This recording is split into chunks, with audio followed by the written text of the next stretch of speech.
Smile, put your pretty faces on.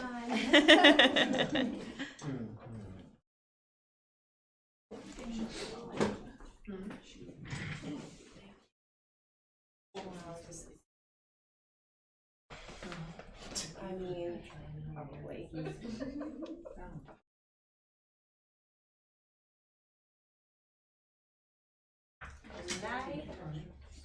Yes, we're good to go. All right, so welcome to Spring Open House.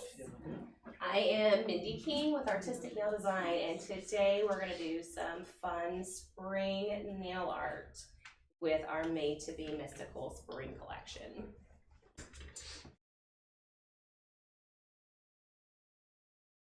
All right, so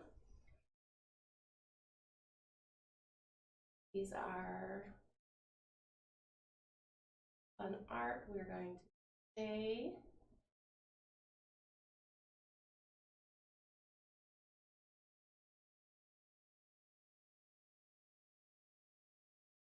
Our new and upcoming product, our blooming gel lines. Okay.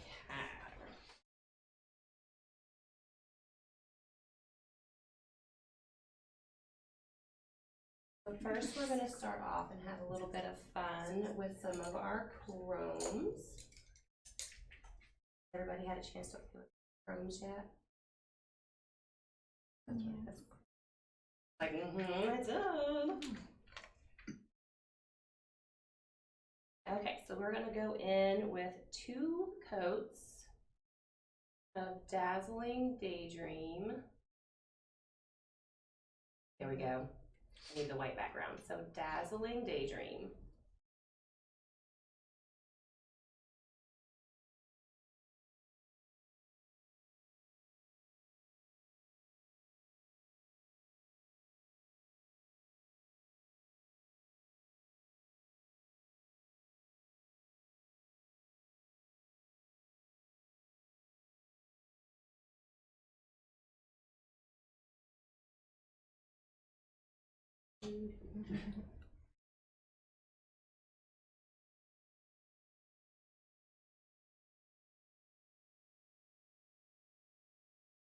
Your box for 30 seconds.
Ladies, see that pretty? It is super shiny. It is gorgeous.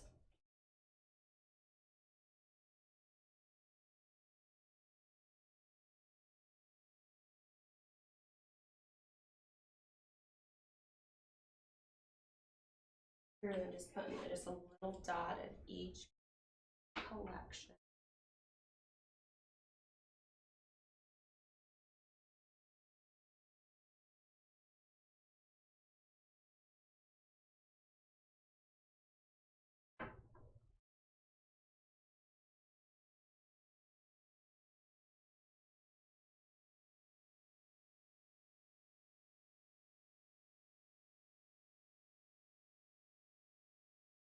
Okay, so now I'm going to go in and just a gel oval brush.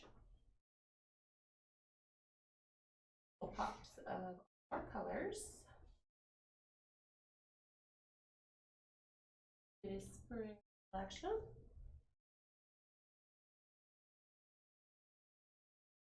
little stroke of each color.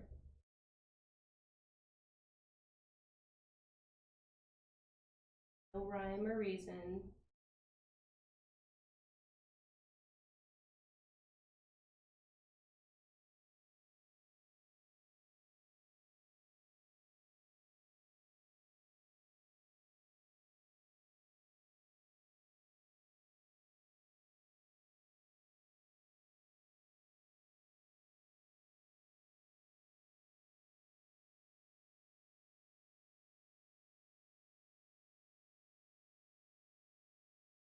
Background there. And for 30 seconds.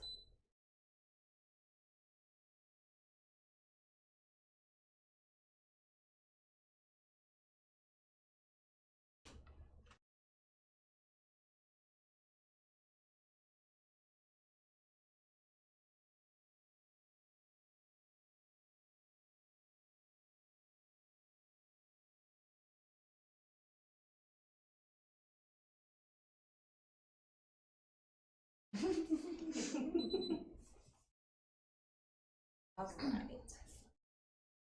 So, go in with a layer of matte top coat over this.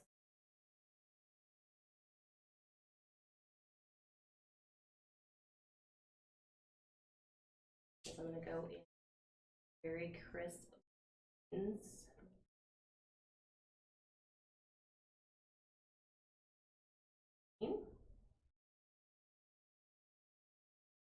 Anybody guess why I want to do it?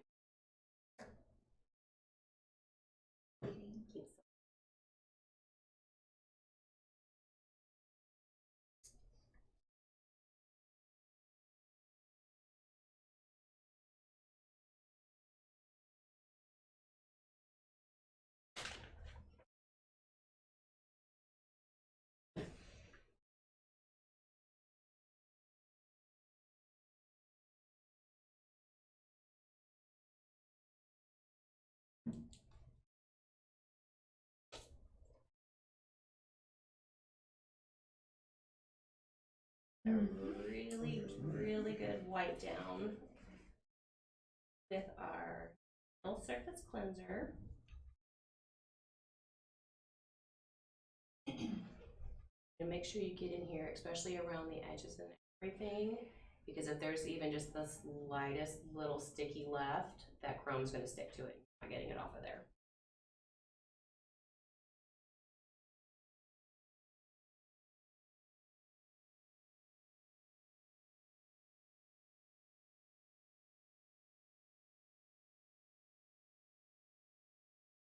All right, so I have my chrome gloss. Goes with all of our chrome pins. And it's gorgeous by itself. I'm just like, put like 6 of those on the shelf just to have. Make it look pretty. I've got a little bit of that on my tray, and then I'm just going to go with striper. Ooh, random lines.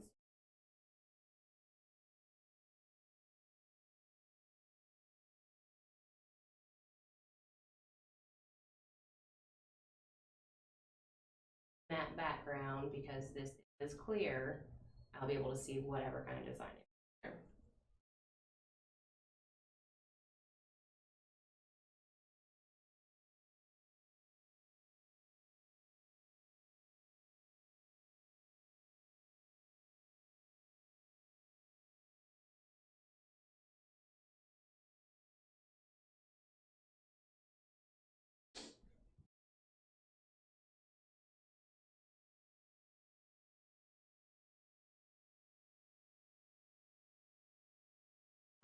Coverage going fine. I'm going to put her back in the box for 60 seconds. Chrome gloss is the 60.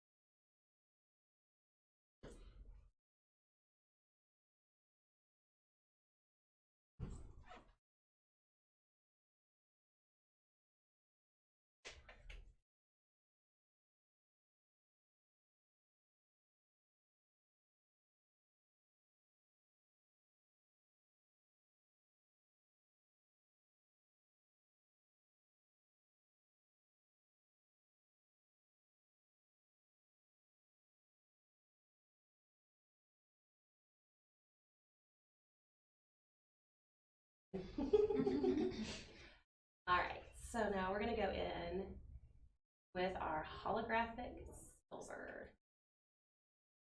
Everybody been able to play with our pens or seen our pens yet? Are awesome. So when these are twisted, so when you are untwisting them, make sure you hold on to them very, very tightly because it is spring loaded. So when you pop it in there and twist it, that spring ignites and it pushes that pigment, the chrome, all over this little sponge in here.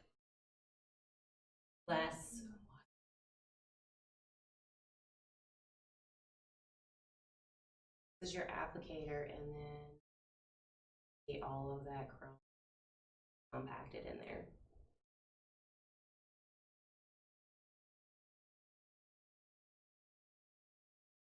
That's rub.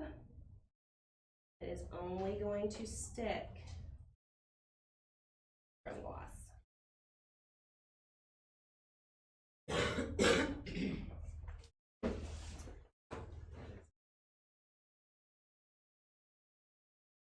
You do want to give it a good rub, but I'm not like smashing down into the nail. We're just rubbing it across there to make sure we get really good coverage.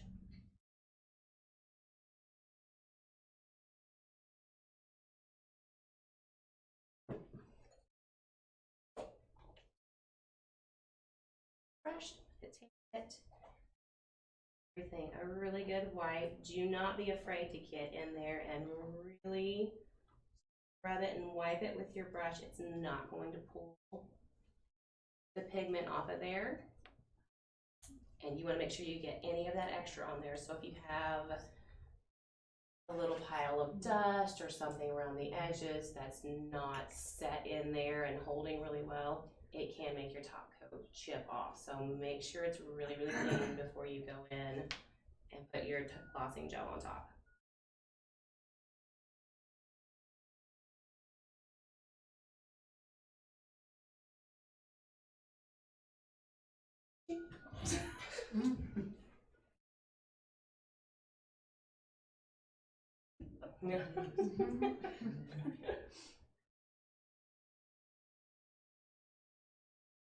With my glossing gel.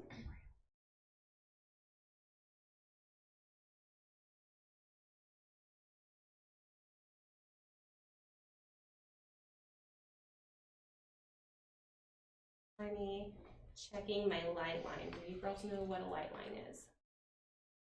No, okay. So, no, not yet.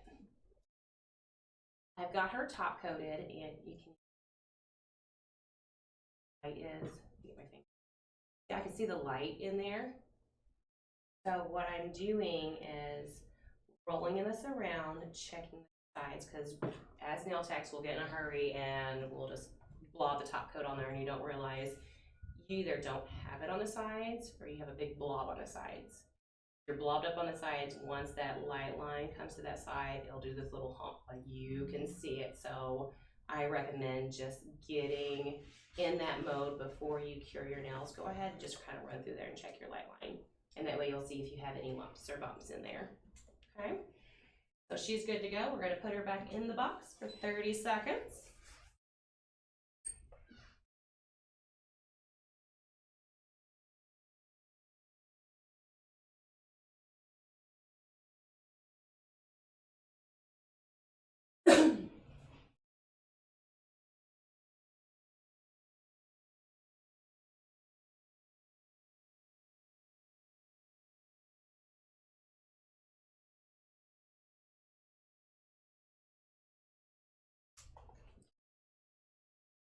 Oh, you're gonna have to go.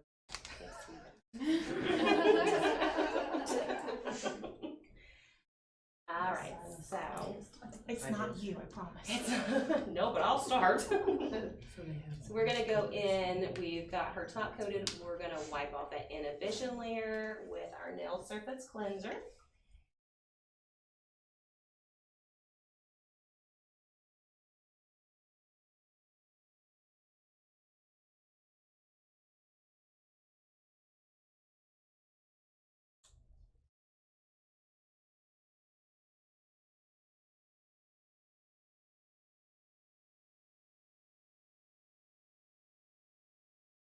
There we go, now you can see it, so she's.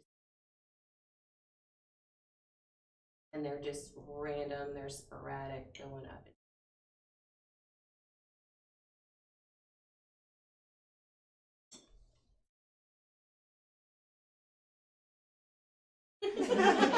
There's a few more that snuck in since I got you over here. Okay, so that was super simple and took 13 minutes. Take you probably 50 across the full set, so super, super simple. Next one, I'm gonna flip over. So what we've got going on here in her background is we just have 2 coats of our pink correction gel.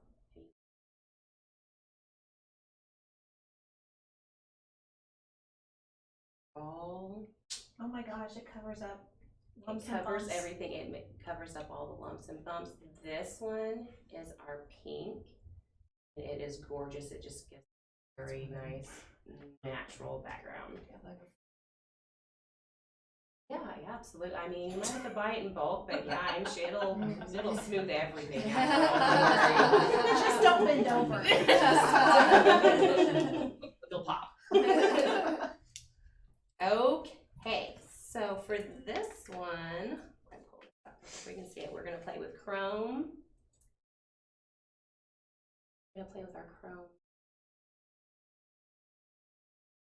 tip coat, which is another bottle just in case. Nice and ombre, our ombre gel coat, right? Just because of a bottle. Has everybody got to play with this one yet? Seen it? Just look at me like. Well, this is our new.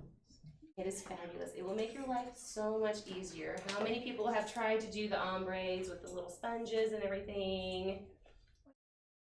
You don't do the sponge? How do you do it? On with the, and then just Wiggle it and wipe it off. pull it, yeah, wipe it off a million times because one line always goes up high. It's, the nail does like this, and yeah, it's fine. This kind of takes that away. It does. Wonderful.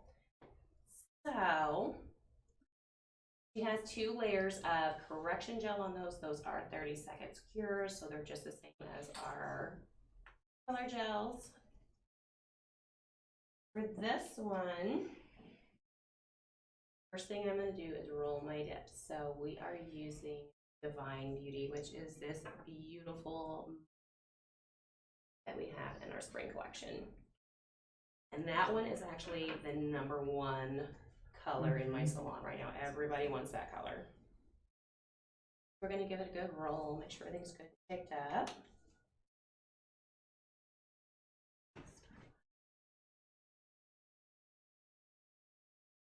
All right, so we're going to go in 1 coat of our ombre gel.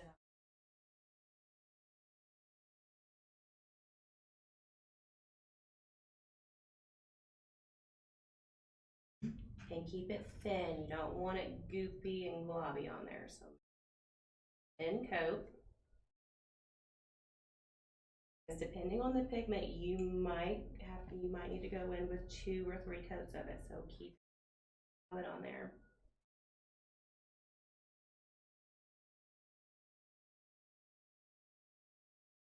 Since I am doing an colors, so make sure tapping your edges and making sure you have coat on there. If you have any coat on there, then in the lock-in box, she's going to go in there for 30 seconds.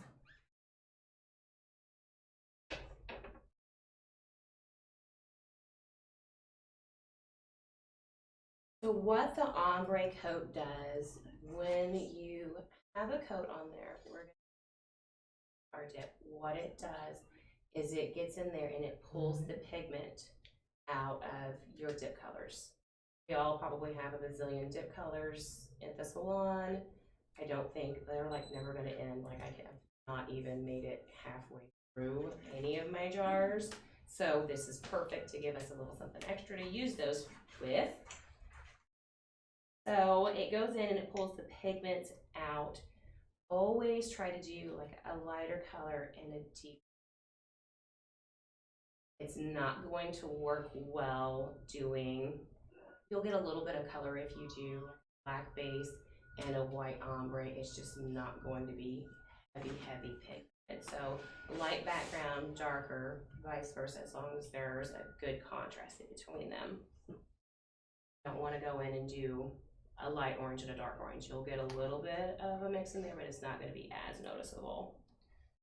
So we're going to go in and we're just going to do some little dips. So I'm going to go in about a quarter of her nail, pull up, go in a little bit further, pull up,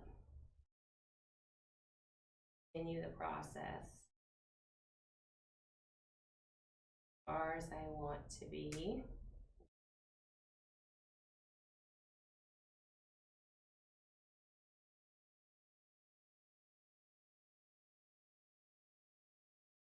Slowly, because that top coat is pulling that pigment out of there, so you don't want to just ram a finger in there and 1, 2, 3, we're good. You're not going to get a lot of pigment, so you want to take your time with it.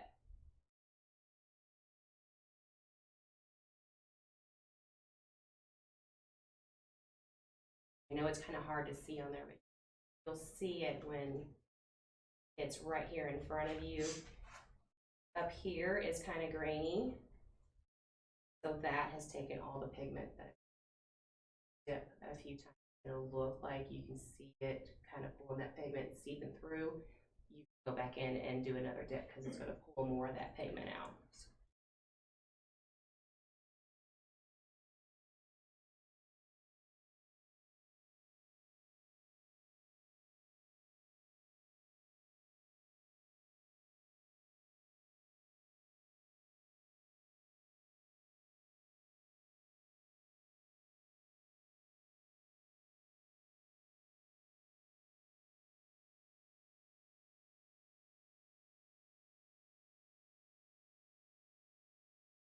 That pigment, good pull on it.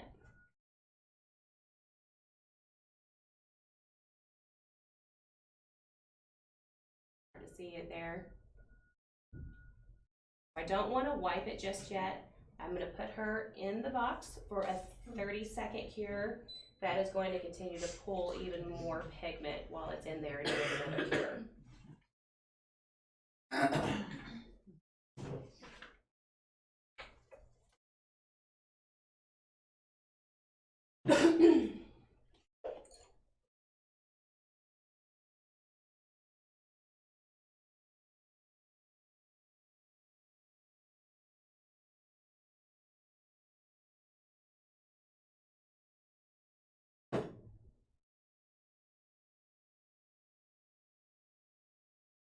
Dust off that.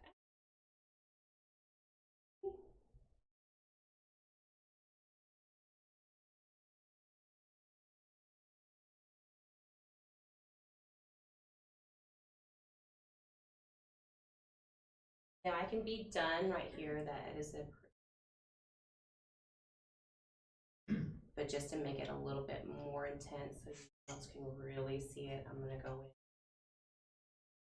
Have her dust it off. Make sure you dust it off really well because we're gonna go in and we're gonna coat of our ombre gel. If you don't have that dusted off, it's going to be stuck to your brush and then you're just gonna have a messy brush.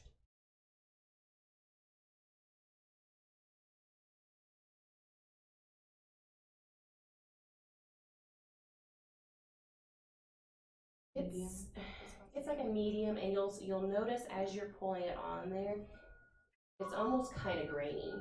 So keep it thin and make sure you're watching it.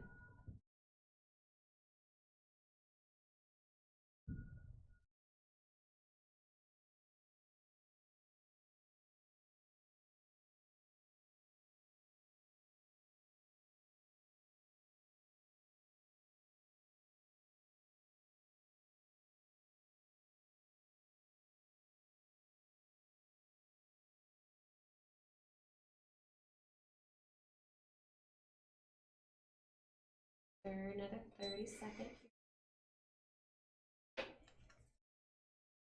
And if at any point during any of this it's hard to see, or you want to be up here where you can really see it, ladies are welcome to walk up. Can't sit on my lap.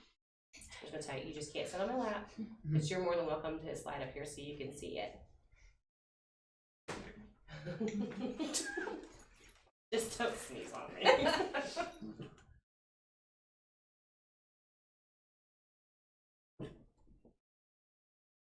All right, so same as before.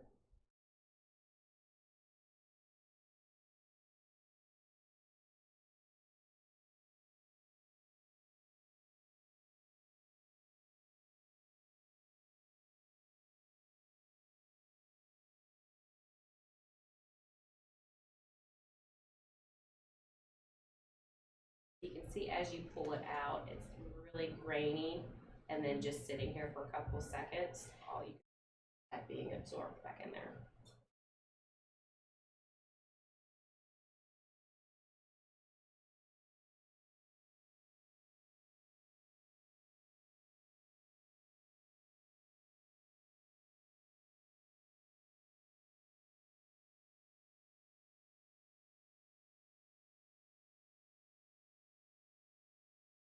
So I have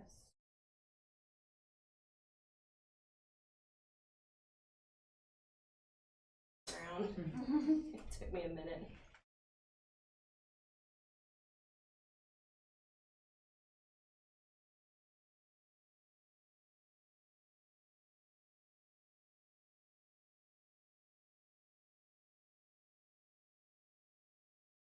Back in for another 30 seconds. So the routine with that one is put your coat on, 30 seconds, dip, take your time, go back in for another 30 seconds before you put another top coat. So it's top coat, cure, dip, cure, then brush off, and then. So did you only have the correction?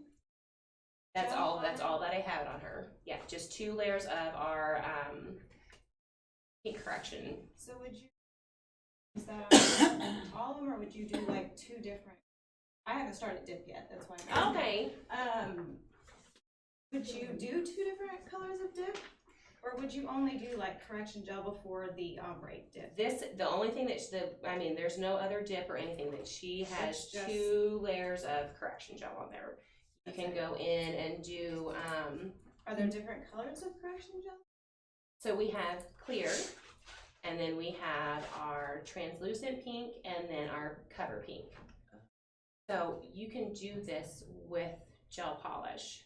So we just have the correction gel on there. These, you'll see these 2, I've got them. So these are done with just regular gel polish, just different colors. So you can use anything on your background. You can do this over a dip nail. You can just have a complete dip nail and use this and just do an ombre with your dip. You can use this over our color gels as well, because that's what I'm doing right now. Okay. And do you always cure 30 seconds before you dip? Before you dip, yes. On yeah, because anything? on any brand? like any of the other ombre gels, I would say so, because you don't want to go in while it's wet, because Right. it's just going to be ready. It'll be maybe you might have a fun line in there, but it would give it that sugaring. It would be a sugaring effect, so that wouldn't be what you were going So for. you can't do it. I have 2 other ombre. You your 30 seconds. Okay.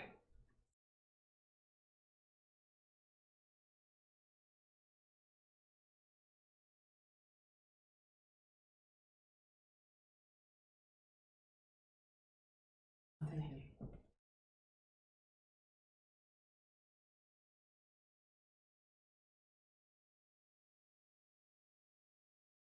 Went on in there.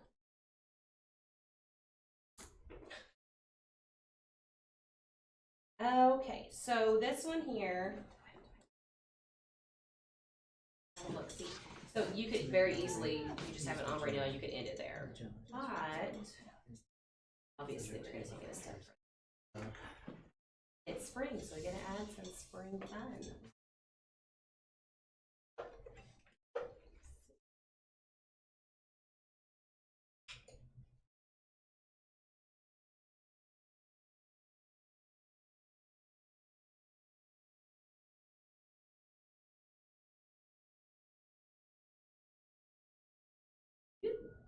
Helps a little bit. Now you can kind of see it a little bit better. Okay. So obviously my number one favorite, we're going back in with.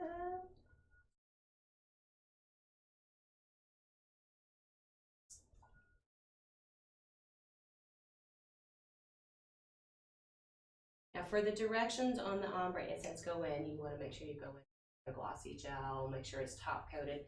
And I have done this matte top coat on numerous clients, so I know it does not affect the stability of it. It's not going to chip or anything crazy, so it works just fine.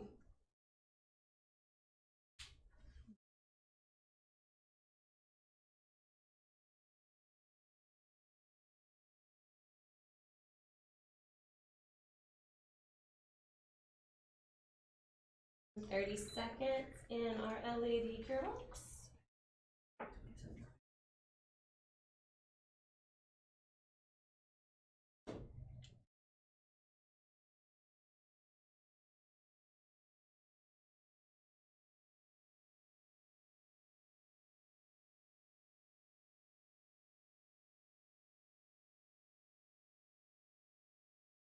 Do it over here.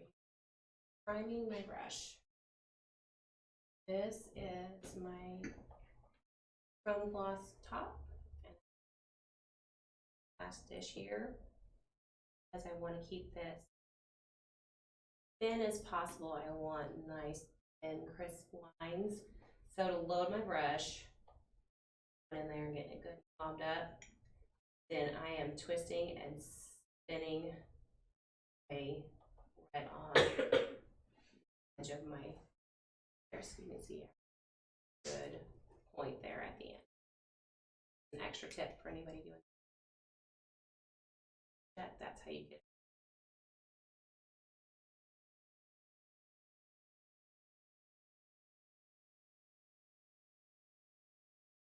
Still in school, in class today. My lord, there's a lot of you. Hi. How far in is everybody? Are we all brand new? Are we fixing to graduate? No. She's like, girl, I have got like 2 hours and I am blowing this joint.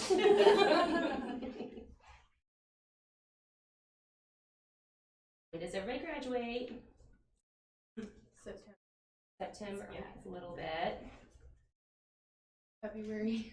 February, okay. Oh, you just started. Oh, poor girl. No. 2 years right here. Oh my gosh. Apprentice. Okay. And then in September, so are you doing the full cosmetology? Yes. And then someone's graduating in February? Yes. Are you doing just nails or cosmetology? I'm doing it all. It's like, I'm doing it all, for the love of God. It's like 3 months in, it's like, you know what? Same. It's like, I do hair, I love hair, but man.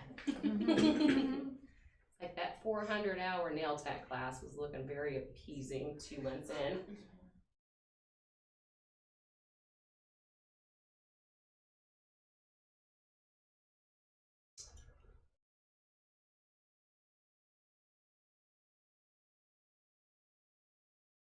I'm just doing wavy line.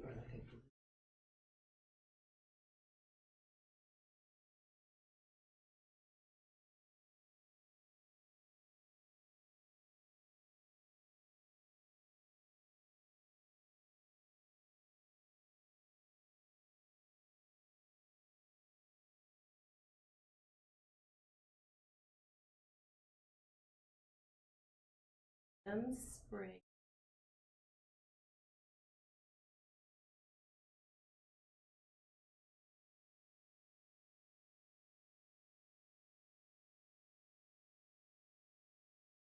Oh, that is a big, huge thing so you girls don't pass out.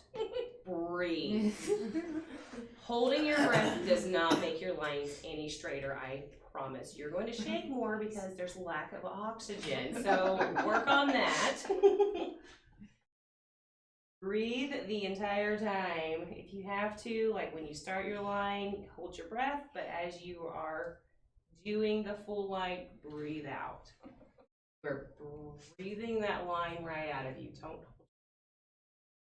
Doesn't end well, I promise. It's kind of like birth. Yeah, don't you'll blow up. The stress really your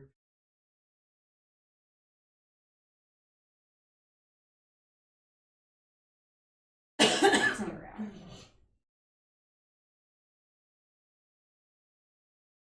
Go in here and just really cute.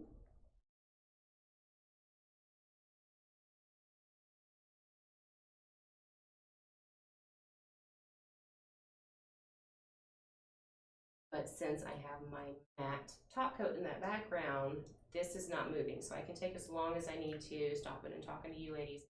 My lines aren't blurring and moving away from me.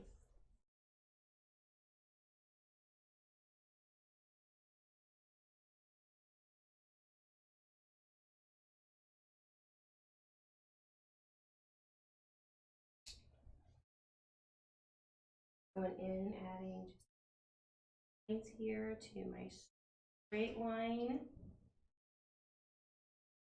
And a pretty weed.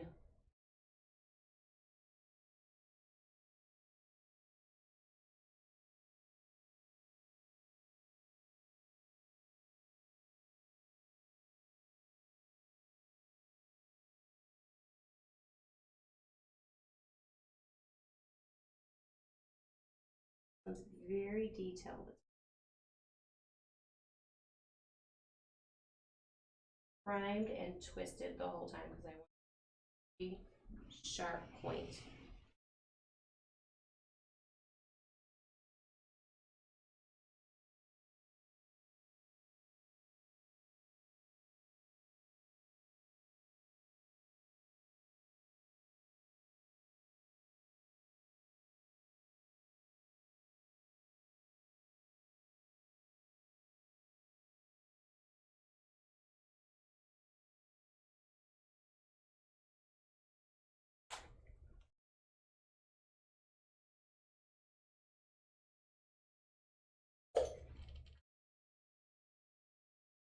Dots in there.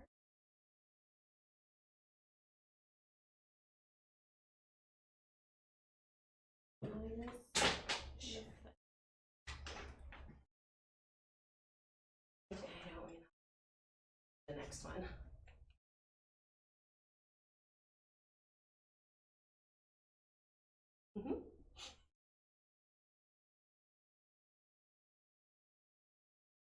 The inside dog. Days I'm just like, oh my god, you know what? Just embrace it.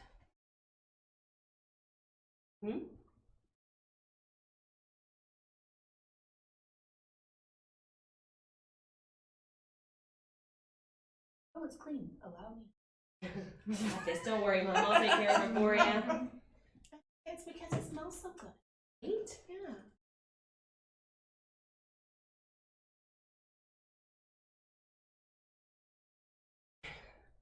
Do your Display job. it Make it now. look good. If you have gloves in there, it just really messes it up. Okay. You kind of see it. All right, so I've got my design in there. We're gonna pop her in here. We're gonna do a 60-second cure because it is my chrome gloss.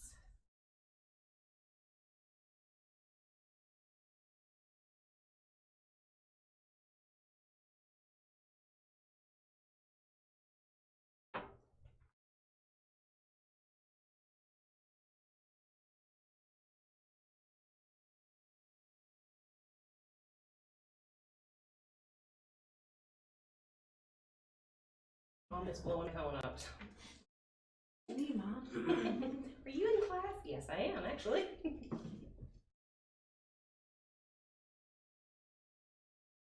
It'll always be something. How much salt do you put in your meatloaf? I don't know. Kind of random. I love my mother.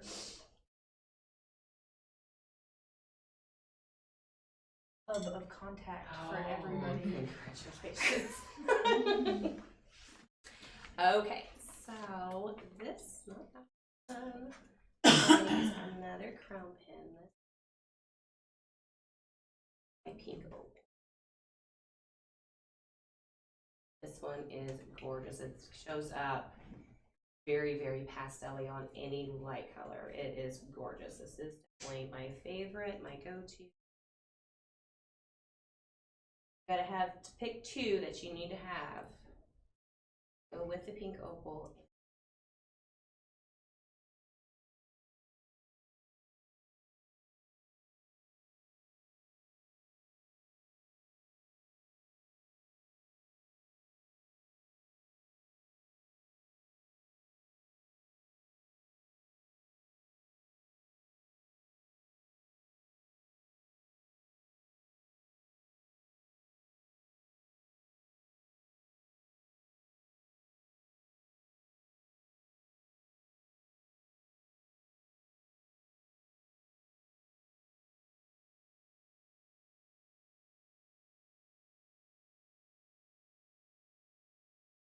I'm being very, very light, and I know it looks over it, and I am, so I'm doing it very lightly.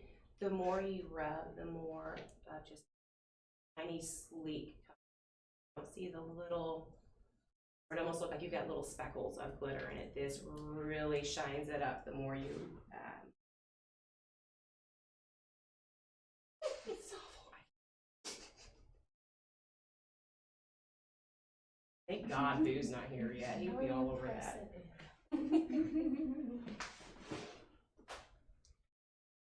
Know what I'm trying to say, ladies. I promise I'm just not good with words.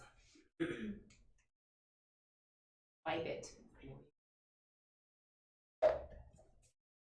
Doesn't help that she's in the front row either, because she's like, she's gonna say something. I bet. Was it the last class? I think it was you. She's in the front row too. What did I do? Sitting there trying to do pumpkins and snowmen. Well, I kept calling my snowmen pumpkins, and I would look at her, and she's like, "You're gonna say it." Sure enough, I'd be like, "This cute little pumpkin." She's like, "I like them pumpkins when they're stacked." Whatever. But then whenever I tagged you in my pumpkins, everybody was like, I had some friends messaging me, you know those are snowmen, that's a snowman, right? I'm like, You had to be there. it's an inside joke. It's a Mindy thing. understands. She knows what we're doing.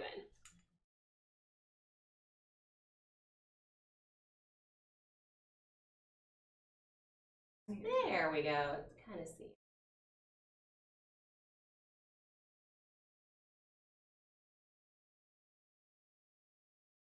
Very just simple leaves.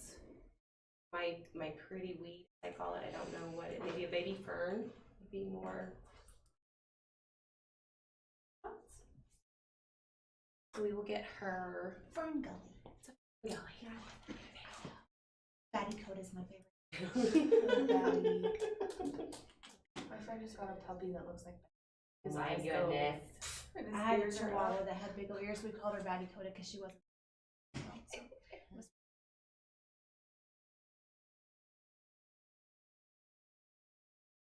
So if you wanted to keep the back matte,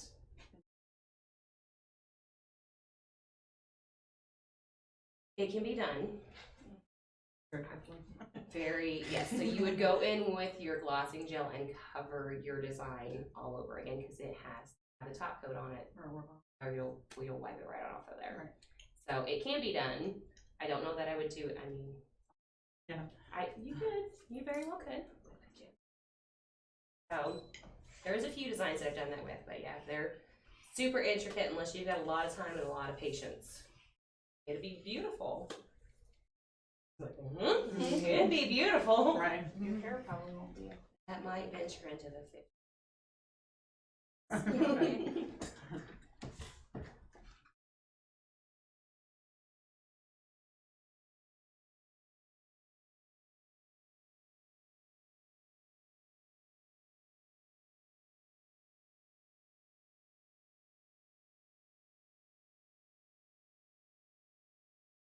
Line.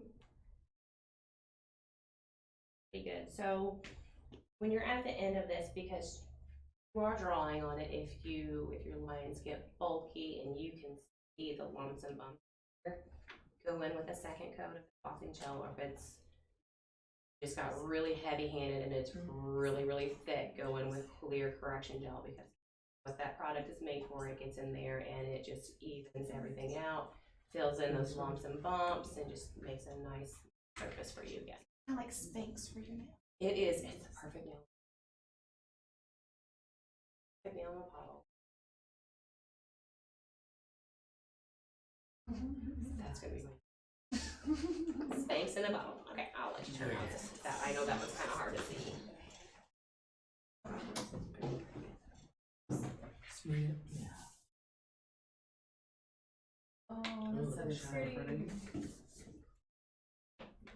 Just wait for your Okay.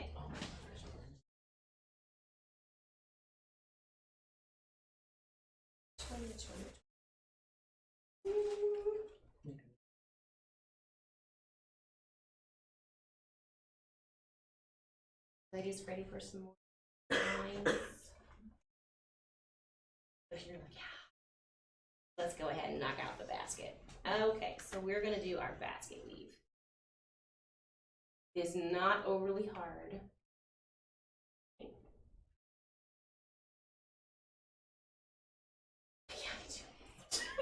You got this, girl. I have faith. I have faith. I have faith.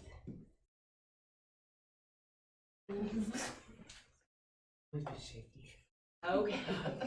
Breathe. There's lots of breathing in this one. Like, it's almost like a Lamaze class with this one. You gotta breathe through a lot of lines for this one. So we're gonna go in, and this is Dazzling Daydream. Name back.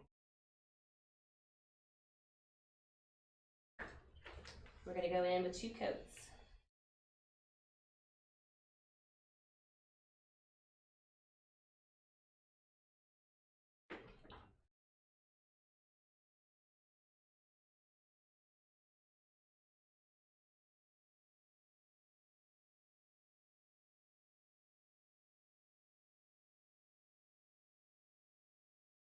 Yes, I was so happy when we put them.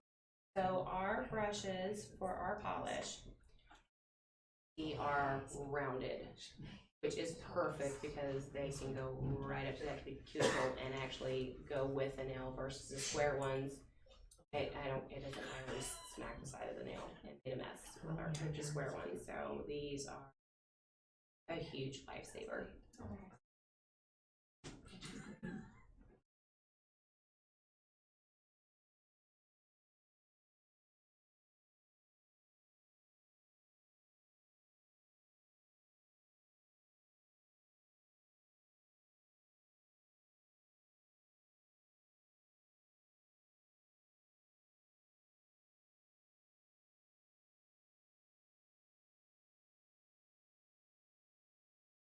So who's had the license longest?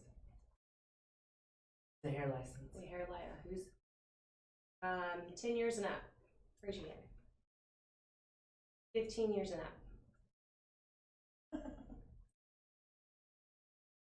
That'd be me, I guess. How many are you at? 30. Okay, yeah, you. We're good. We're good. You win.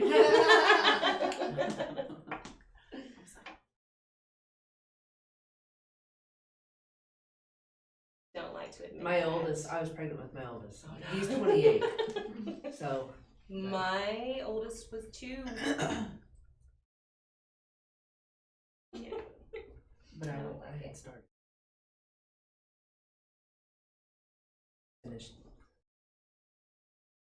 I want the same background because I like that pastel. It just has just those pops of watercolors in the background. I don't want just a flat color. Like you turn it any certain way and you can see just a random color in there.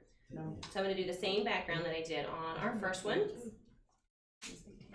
So we're gonna go in, run through the color lineup for you ladies, you know what.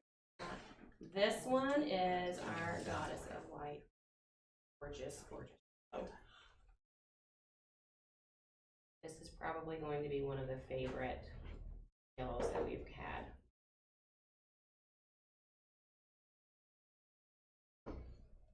And next up, we have our beautiful Raj.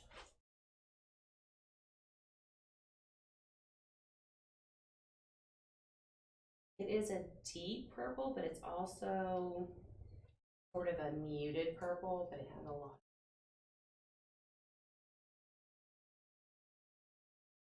And of course, Divine Beauty.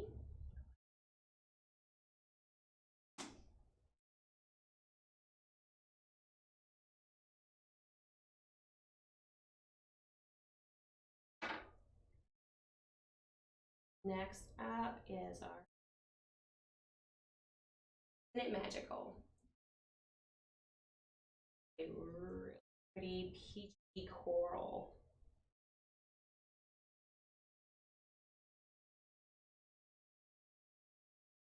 I do. I do. Of course. Our Mystic Mint.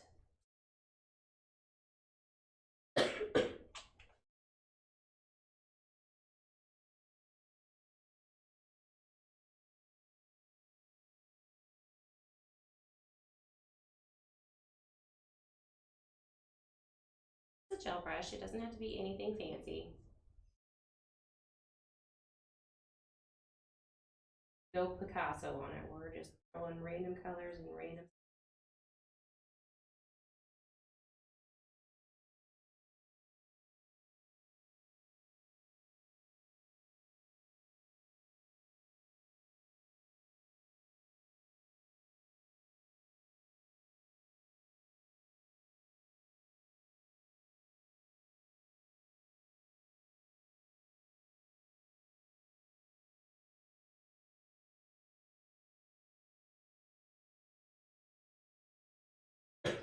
I'm just brushing it down so I don't have lumps and bumps on my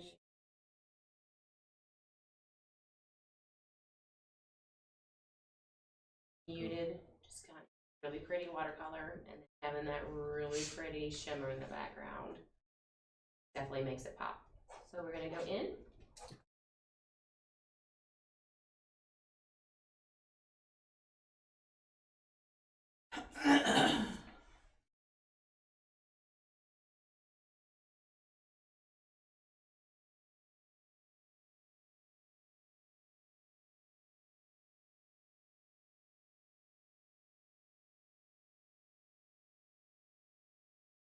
Out of all, honestly, the viney ombre with the vine, yeah, the one I just said, the viney ombre, and then of course I really mainly because I'm just excited to figure out how to do it. That's the main thing.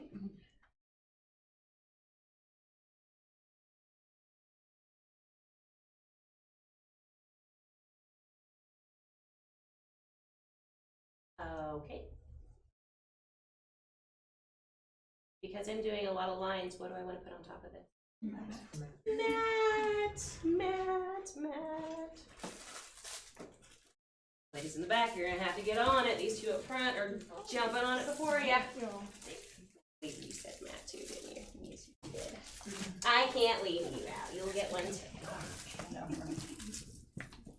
It'll wake you guys up. Matte. Some dude named Matt's up there running in here. Y'all are gonna get excited now. It's gonna get loud. Like, ah! Be a line background. Like, what's going on? There's nothing. Just I have free stuff. It's fine.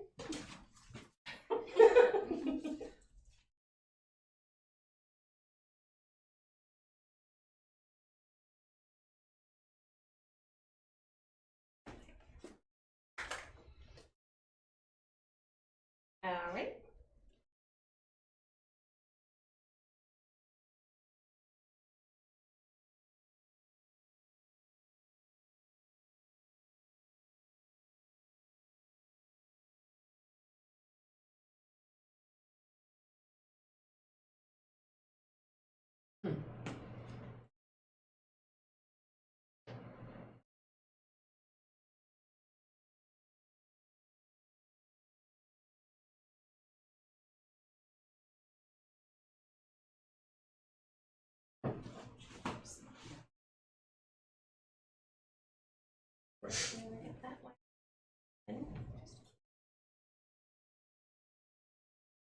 So for this one, what I'm gonna have handy is my stripe brush, a gel brush. I can do pretty well with this one, but since we are doing, maybe cleaning up very little lines, if you have all brushes, another good one that might be a bit easier to use.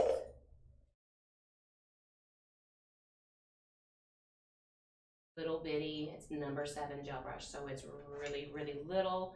We've got these little corners that'll easily colors away.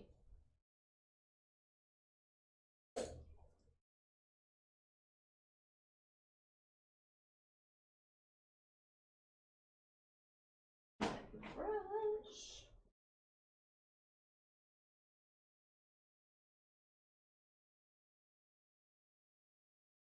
So for the designs and the lines, I use a black and a white. I like to use gel paint, just like the consistency of it. If you just have black and white gel color, those will work. I would just suggest getting them out and putting them on your tray and letting them sit. And when you get ready to get started, just get them out, let them sit. The longer they sit, they do thicken up a bit just as the air gets to them and kind of, doesn't really cure them, but it just thickens it up so it makes it a little easier to work with.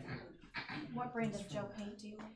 So I have a few of them. I'm using, it is Gelish. They have 2 gel paint, yes. So they have a really pretty and a black and a white. I think There's another company, Wildflowers. She has a buttload of gel paint colors, and then I'm not sure if LeChat has gel paints or not. I've got the Mission Control from nails.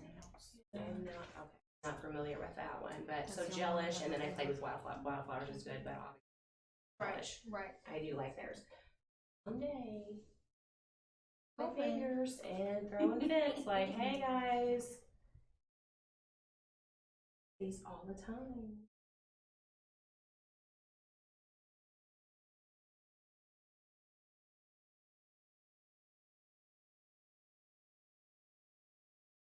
It's Young Nails, you said? Yeah, Young Nails. I haven't heard of that one. Bad. Yours is probably better. Probably, yeah. I don't want the white just yet, Oh, okay. and I don't want to dry out, so. Put that on there, and I'm just gonna get my brush loaded up. Same as before, I'm really gonna load it up and really pull it through because these are gonna be tight lines, so I want them as skinny as possible. And the first run is basically gonna be, I'm setting in my guide. So I want them fairly thin. I don't want them big and gooped up yet.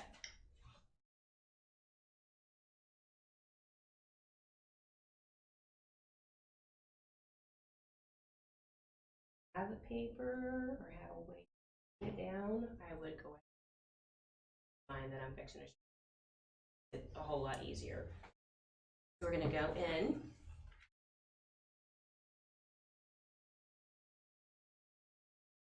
That stuff.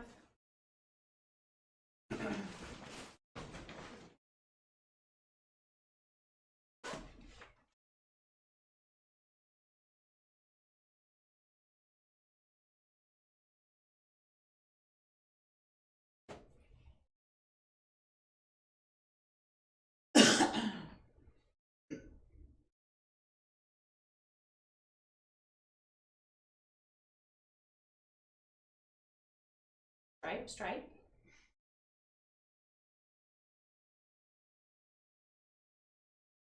Then stripe just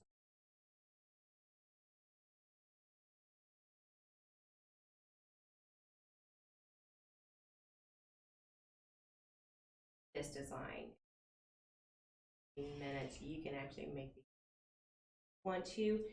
This line here is going to determine your gap between.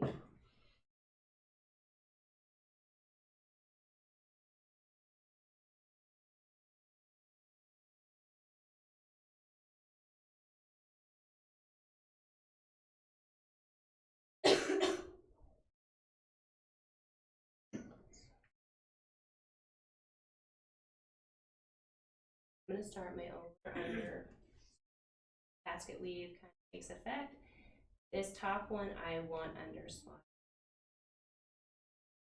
So in your mind, think of this. This is your center basket weave. So I'm gonna start off with, I want this to look over my first weave. I line out.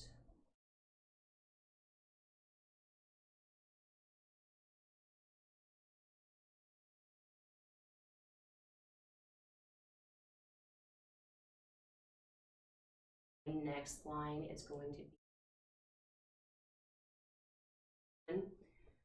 I want to come down. This is where my,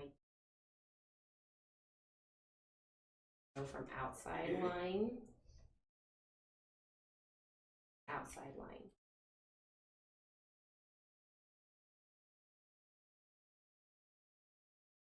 This is going to be across there, so I want pretty good and thick.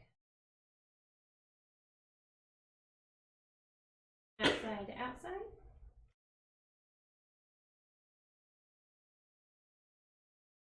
Drop down, maybe just like an inch.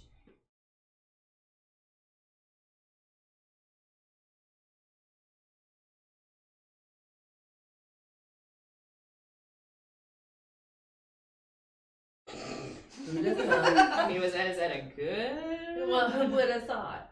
That's You what I know? said when she got down to like the fourth one. Right. It's once you wrap your head around it and get it going, it's like, oh, Yeah. but it's up to that. And you're Right. throwing stuff across the salon. It's like, you know what? How about you want dots? Yeah. I stand, I stand. You want to stand? Tots.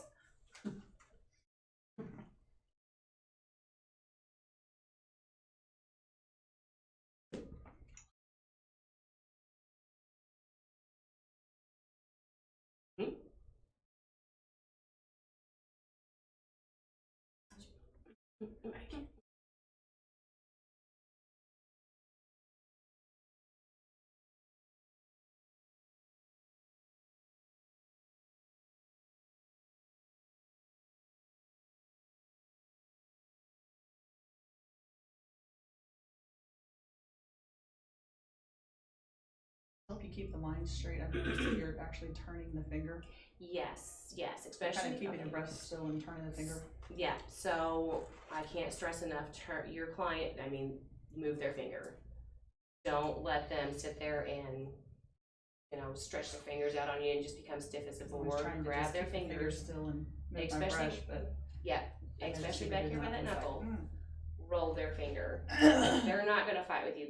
They're not gonna, I mean, if you have one that cares, like, look, you want pretty nail art or what? Just get in there, move, and fingers are not as delicate as you think. Like, I can sit here and literally put all of my pressure that I have in my two fingers here, and you can see it. It looks like cutting off her circulation, but she's just looking at me like, yeah, okay. So you can't.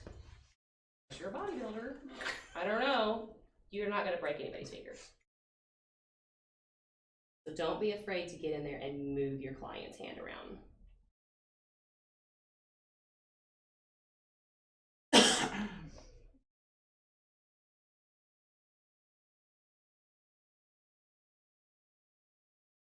Okay.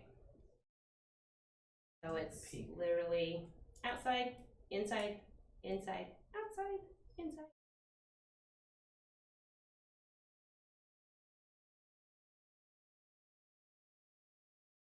Go in.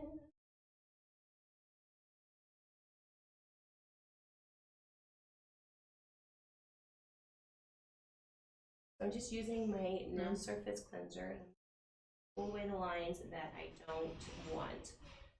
So please. Kept your lines very light, it's going to be very easy to pull that line away.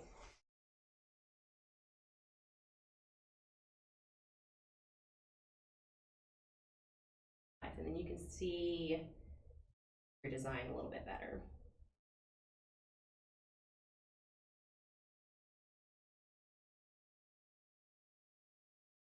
So this one.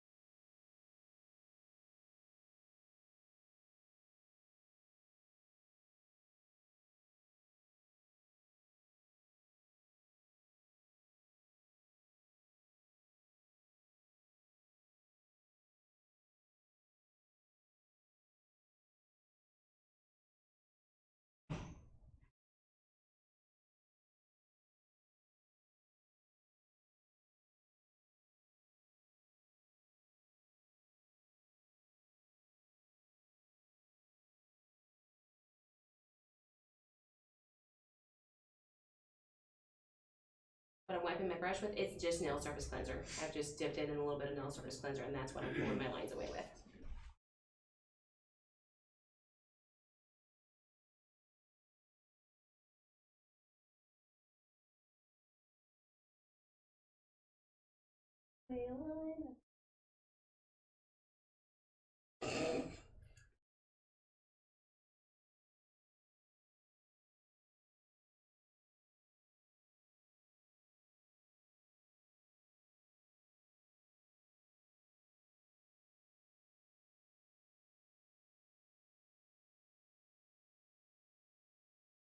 You don't want a lot of product on there. It's just a little dip because you don't want your surface cleanser dripping around everywhere. It'll start moving your lines.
Well, move on.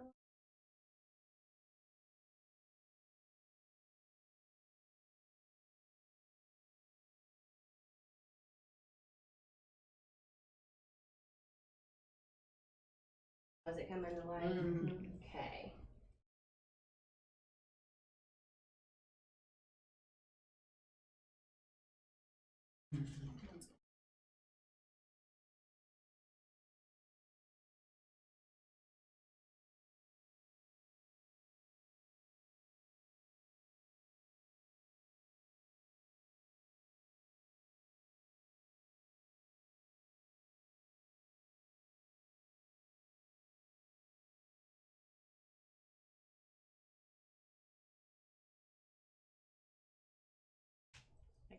Describing everything to you, and I lost my place.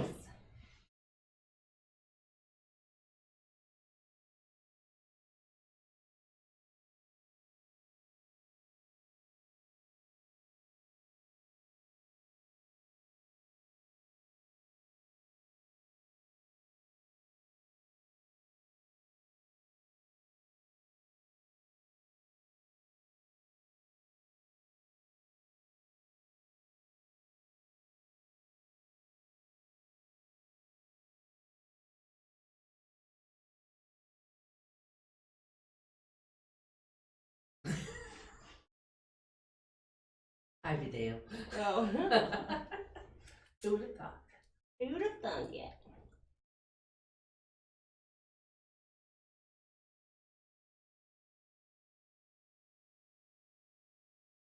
There.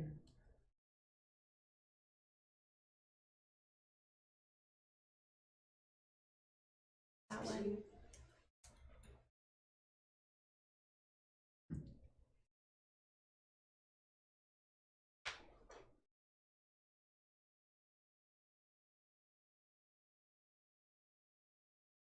little bitty squares. Go in and fill those in.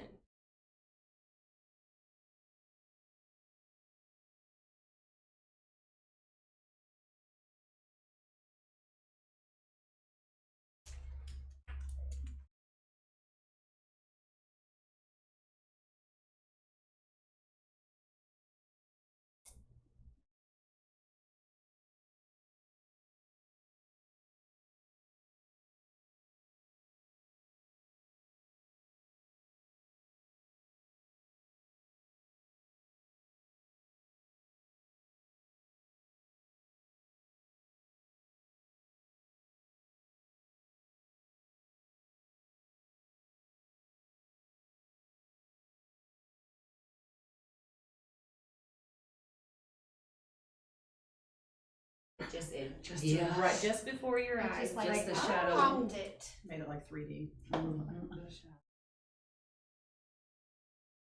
Bits. That's what. Trust the process, yes.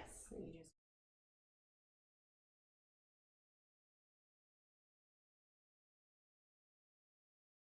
just off there, so just clean that up a little bit. Is that good? Anybody need to see it catch up? Got it? All right. In for 30 seconds before I stick my finger on it. Hear that part first.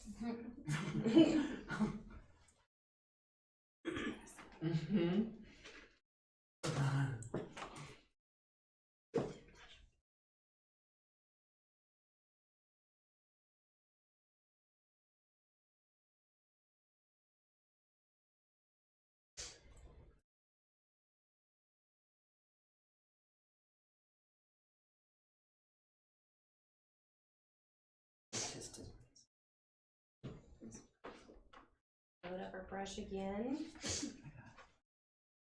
It's time to start bringing it to life. I suggest working from the center, we'll come down, and then we'll work on what all you've covered. So basically, we're going to go in and trace everything.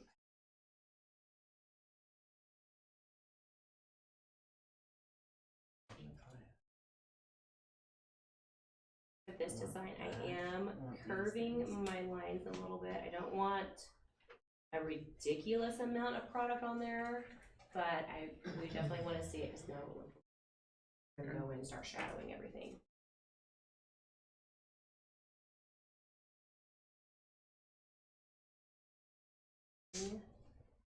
Curving my lines a little bit.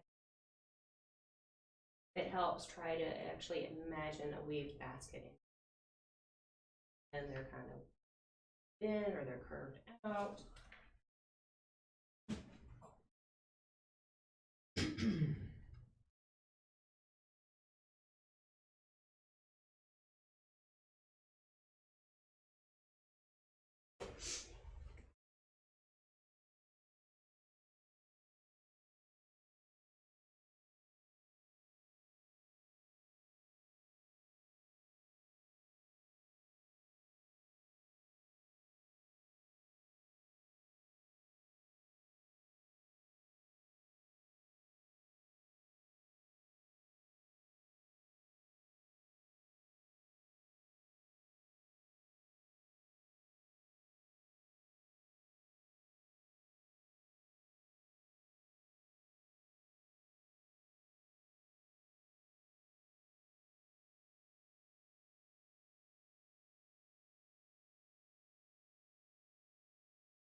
Yeah.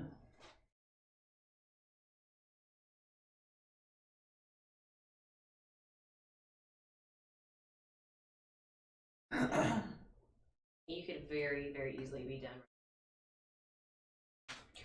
Yeah, it's 3D, there you go.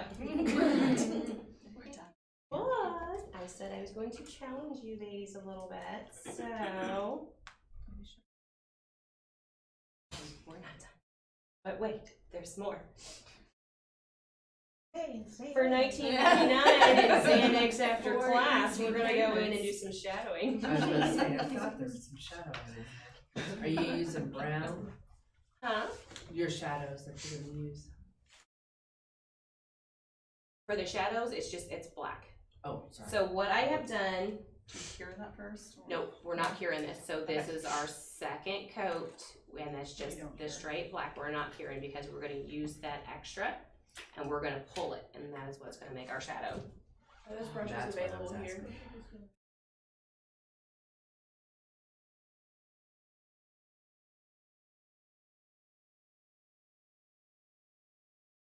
Okay, so how many of you ladies took art class?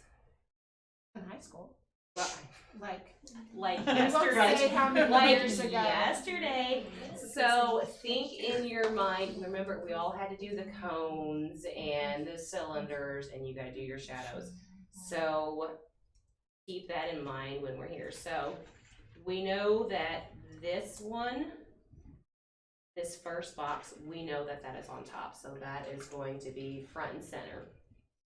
So we know that this top weave here, this is underneath. So we know that we want to pull this shadow, this line here, we're gonna pull it up this way, okay? And to do that, so my brush is very dry. I know she's like, never mind, It's like, she's not mind getting blown, mind shadowed. blown, mind blown. I'm like, oh, I'm gonna screw up. Yeah, but the thing is all you have to do is wipe it and start. Wipe it and start. Exactly, and you have your bases there, so keep that in Yeah, mind. We've so already just cured redo that your base, so curves. if you You're get good. wild on here, just go in and redo your curves, okay? Yep. So That's the first thing my I thought of. I was like, brush screw is that. extremely dry. I don't want any product or Brush is anything dry. on it right now. I want it really, really dry. Because what I'm gonna do is I'm gonna go up here and I am just gonna brush up to it.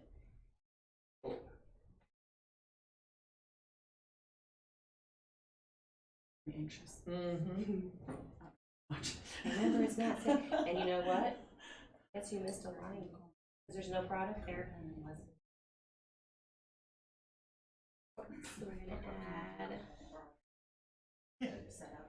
more product. It's gorgeous. I love it. Who's here? Who's here? What's up, guys? Okay. It's great. We're gonna come up and we're just gonna pull. And we don't want a whole lot because, I mean, unless you want a really dark shadowed nail, and we're just gonna go ahead. Ta-da! There you go. It's a whole lot easier. It's easy, I promise. It is easy. So I suggest, Back like a okay, bad these are for sure front center, so I'm gonna go through and we are. Pull that back out. Get these shadows. So slowly pushing my brush up to it. So you just want the very tip of the brush hitting that product and pull down.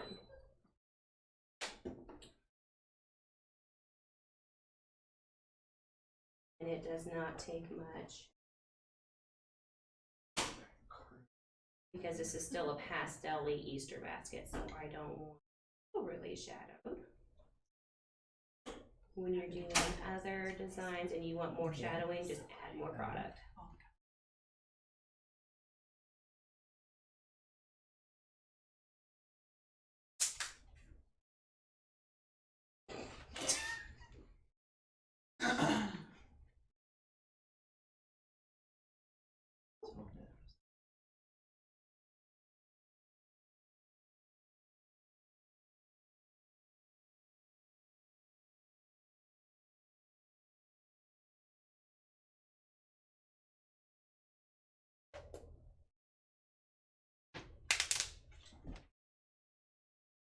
Okay, I forgot that one.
Breathing. We're breathing through the lines. We're meditating. We're nervous Kinda. for her. Like, dude, that looks. They're super waiting cool. for me to like blow it up. I'm like, you know what? Never mind. We do some bodies, It hasn't been cured, we can wipe it off. right? You know it.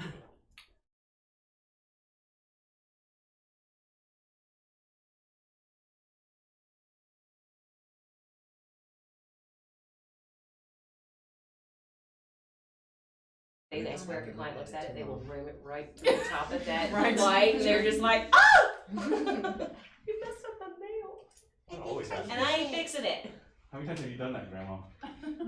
When you look at your nails like this and you stick your hand in the light and then you. They always just run across the top.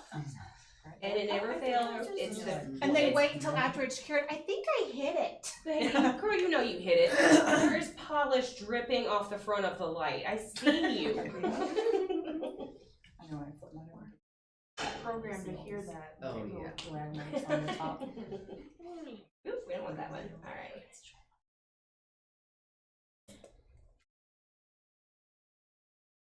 Now we're gonna highlight it.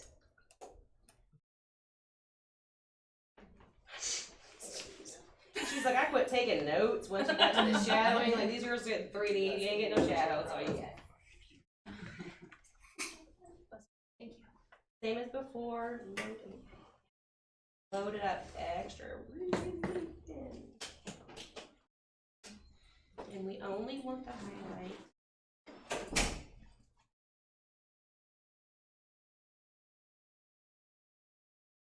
Lighting.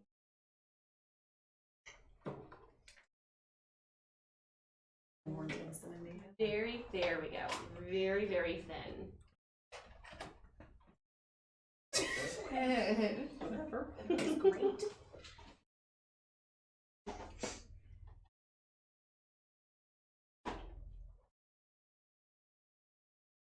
It's really making it.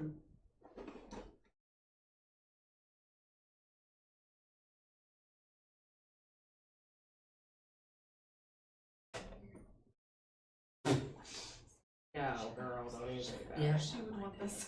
You can't have it.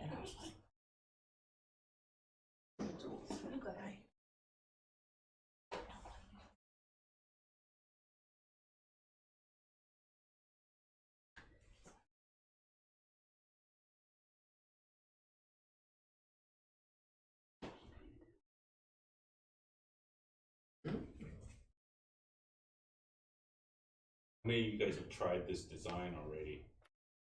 Oh! In my mind. Oh!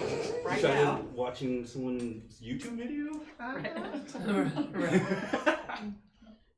And then you came to my house. That was me. I've attempted this once. It's not, it takes a minute, like I told you, it takes a minute, but once you have it in your head, it's there, it's done.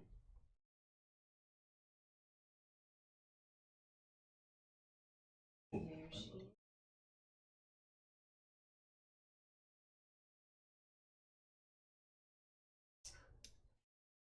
Love the textures. Mm-hmm. You guys need to do some fun. How many have you done?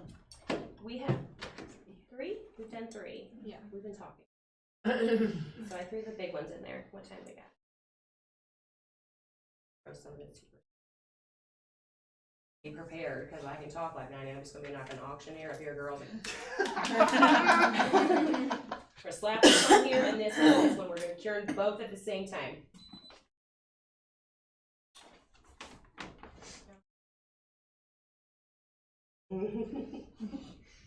The LED light? No, the design. So they're auctioneering that design. And then flossing gel is what really tops it off. Mhm.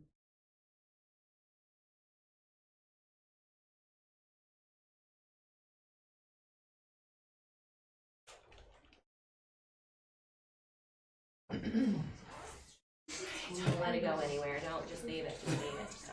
Don't do it, girl. Don't do it. I'm pretty sure this is the second basket we've given. Yes, basket weave. Okay, let me think here. So I am going to.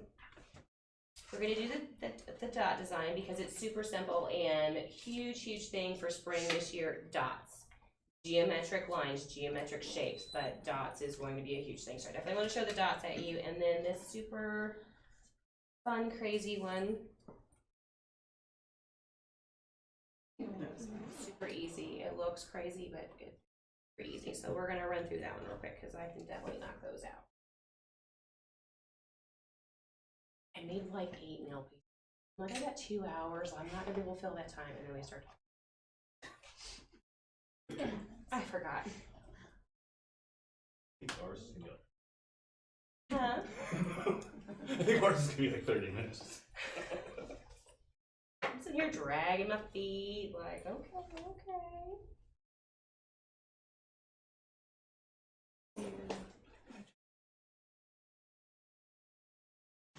This one is going to be half and half.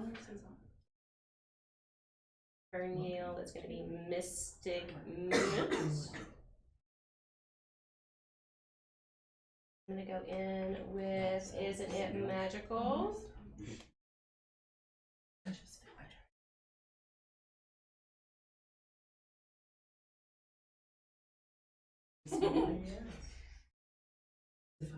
I am going to go ahead and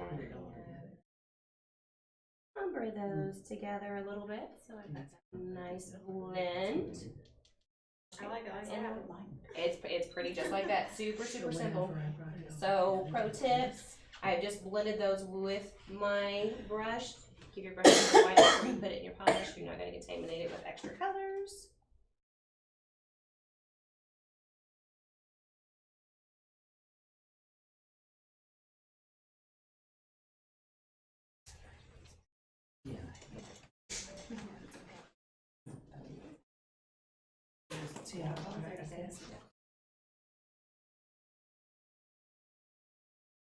So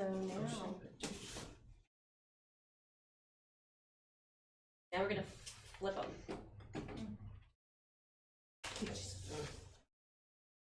I'm done right there. So I'm gonna take my Isn't It Magical, which is my cream. I'm going to my Mystic Poppin'.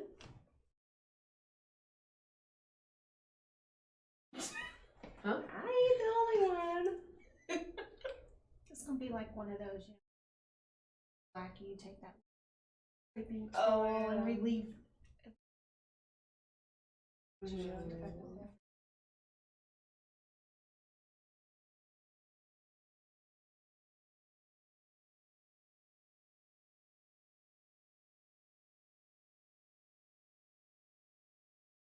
It is your line as close to the center as possible.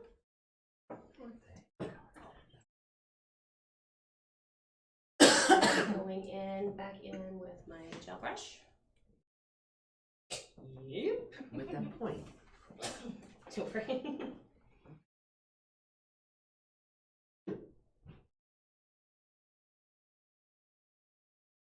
Here.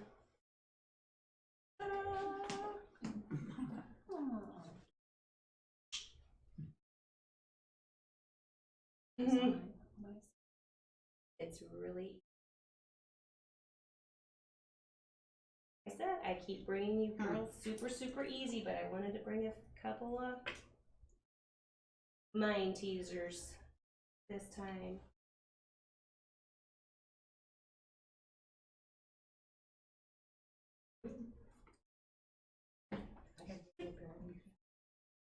Mhm. Ooh, yeah. Mhm. This design with black and white. Actually, if you want to see it in black and white, go to my Instagram page. I've actually done a video on there. It makes it 3D. Like it's so crazy how pretty it is with that one. And Christmas, doing your candy cane, do it with red and white, do it with red and green. It's really pretty.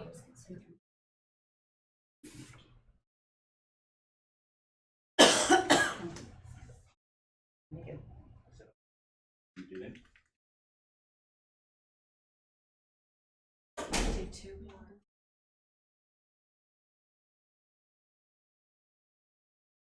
We don't need snacks, it's You don't fine. need a 30-minute snack. We get No. 2 minutes at the salon. It's like, all right, I'm gonna go eat a meatloaf in 30 seconds.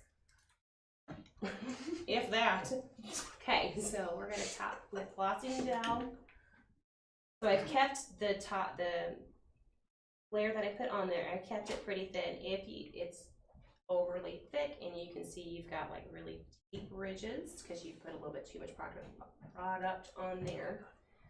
Go in with correction gel. It fills in those ridges very easily. So do one layer of it and then cover with a glossing gel. Yes.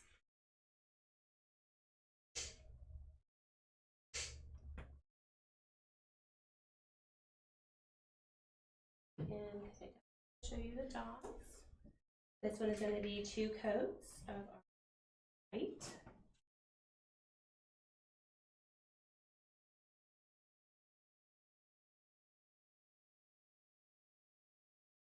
Mhm.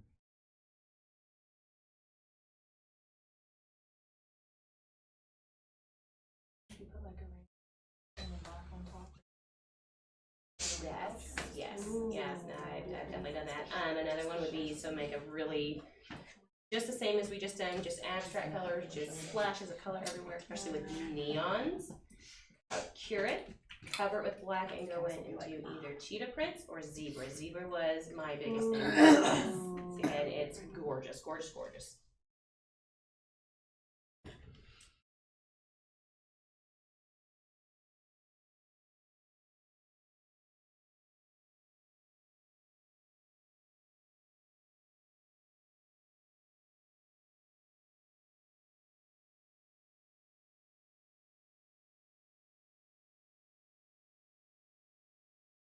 You guys see Mindy when she's polishing, she's doing these nice long strokes from the cuticle all the way down to the free edge.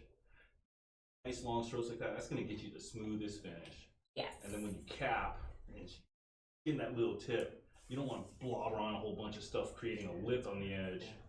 Once that lip is on the edge, chipping is gonna happen. So Definitely. just paying attention to these little things she does But really yeah, help. make sure you're capping off with at your the edge, finish. especially with chromes. Especially with chromes, make sure it's capped because that will slip right on off of there.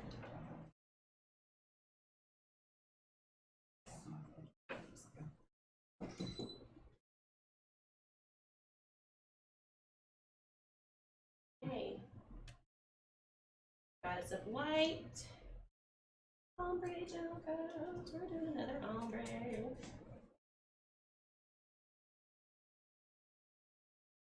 Glad you finally got that. I am. I have played with it so much. I'm doing so much stuff with this. 3-colored, 4-color, Mm-hmm. and it just works so well.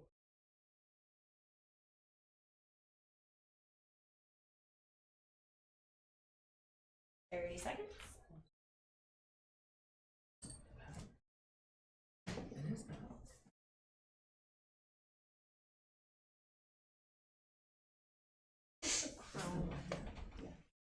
That's like 60 seconds. Yes, that is the only, everything else is 30 seconds. It's just our chrome gloss that is our 60 seconds.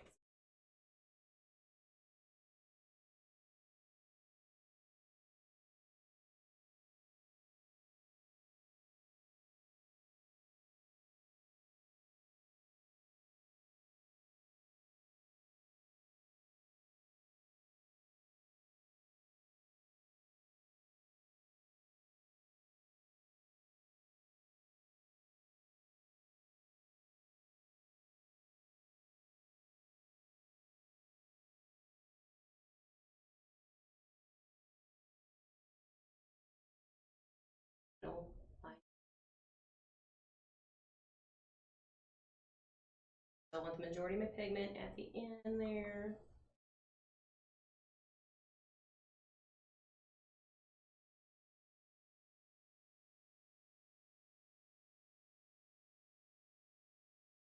Did we miss lunch? Don't worry, there's still some. Biggest printer. Because.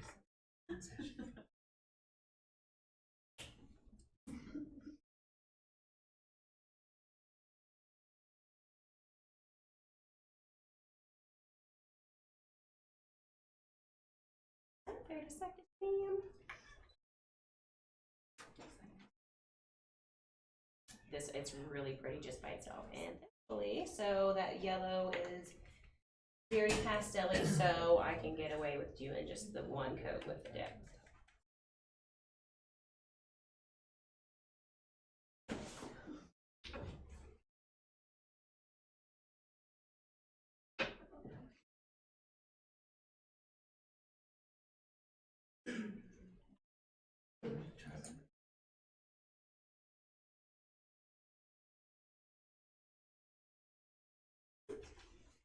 That's it.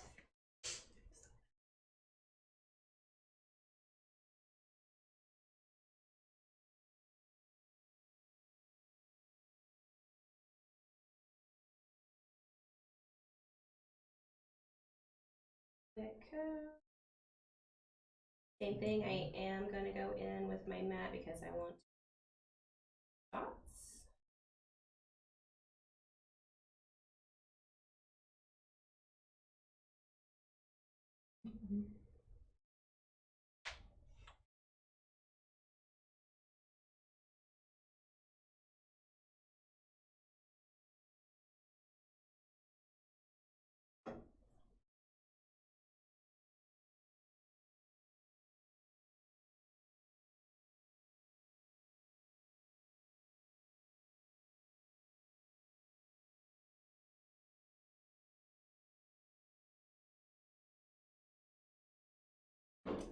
You taking? Okay. What is breaking?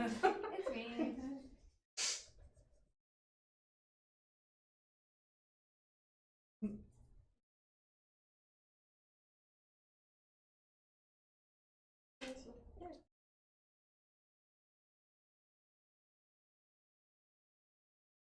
From gloss, gonna do it, go in.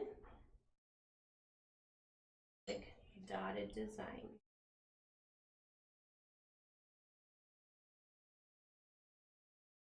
Start with my center because I want the center dot to be the biggest. I always start back in that center. Down.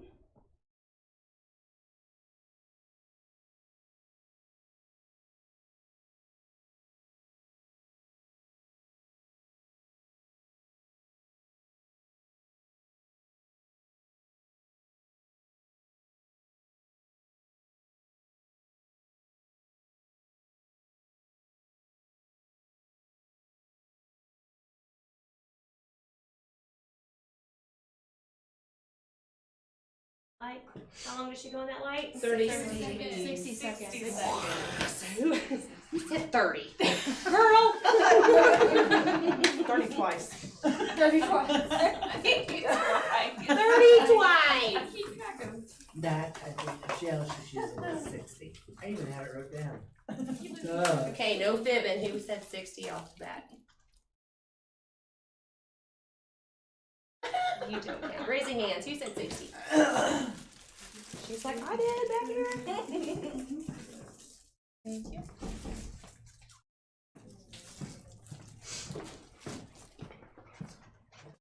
Anybody else? What did you say? Huh? She's losing her voice. She's losing her voice, but she did She's What would you trying. have said? What would you have said? In your mirror.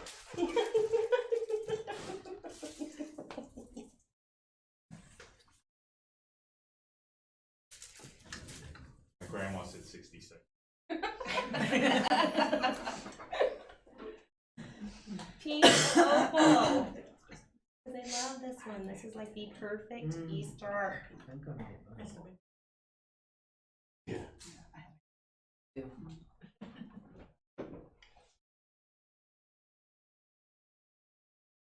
That'd be cute to make it. And because I have them dotty, so you can see I'm just kind of doing a little circle motion, so I make sure I get all the way around Yeah, them. like a cloud. Yeah.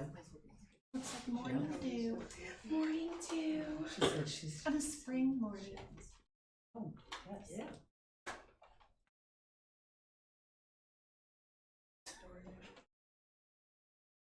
Grab it. Okay, and then we go in very nicely with our And then the taco. part I really like that one. She was done really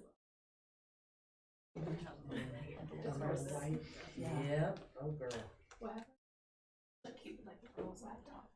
Yes. If she was always pink.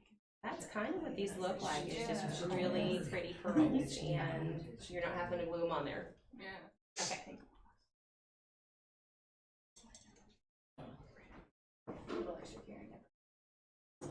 It's fine. Get that going. Cured and done. Clean up my mess. So, I challenge each and every one of you to do a few of these designs, and I'm gonna leave these sitting here on the corner of the desk for you to come up and snap. I highly suggest trying these out. I really want to see what you can come up with, and make sure you tag me on Instagram, because you never know what kind of fun stuff you're gonna get if you actually do your art, ma'am. Thank you. So she was at our last class, and she tagged me in our beautiful pumpkin. And she's the only one to tag me, so she is getting the full collection of our spring in lacquer for your one lady that likes her lacquer. So it is a little bit of a contest. I want to give you girls something fun, and I want to see what you're doing. So if you want free stuff, send me a picture. So I have cards up here for everybody. It has all of my information on it. Come snap a picture of these. It doesn't have to be the exact same. Take one of those designs, show me what you can do. Make it your own. I really want to see what you girls can come up with.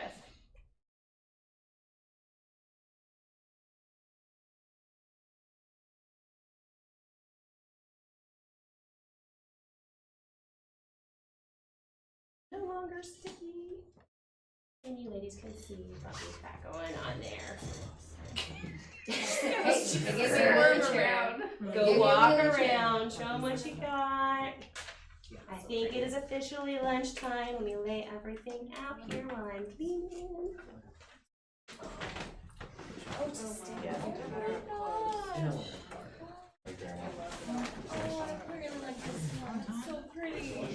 It's lunchtime, ladies. Snap pictures. Go get some food. We went to Waffle House right before.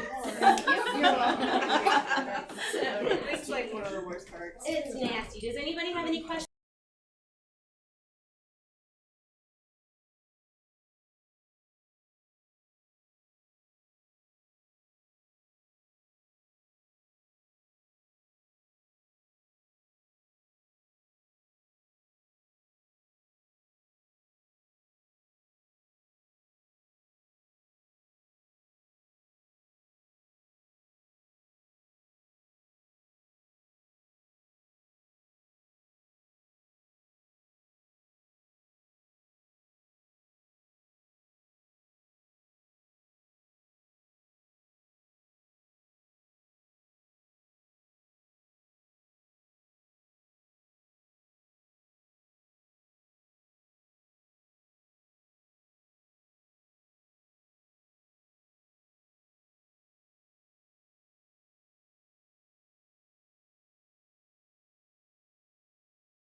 You guys from previous times, and there's a couple new faces here and there.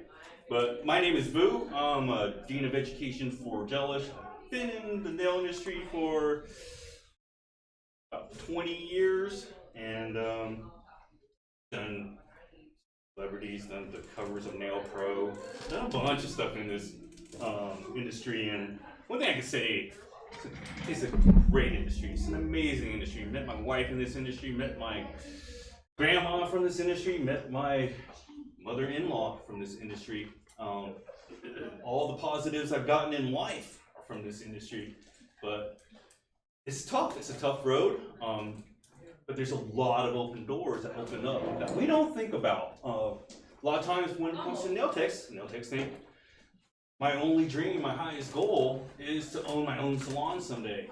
But there's so much more. There's so much more. You can end up being a artist for a company that will pay you 6 figures easily. You can make as much as a lawyer with a nail license. And that's what I'm doing. Be like this. No, but actually there's so much. There's so much, and if you guys really want it, you guys will go after it. And sometimes these doors will just open up for you.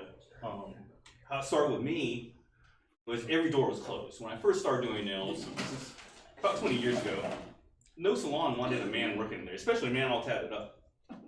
So I couldn't find a job anywhere. So I started looking into nail magazines. If you guys never picked up a nail magazine, check it out. There's a couple really good ones, NailPro and Nails Magazine. Peace out, Mindy. Great job. Those nails were awesome. Oh, honey, I'm gonna stay here in the back and make faces at you. All right, Maybe good.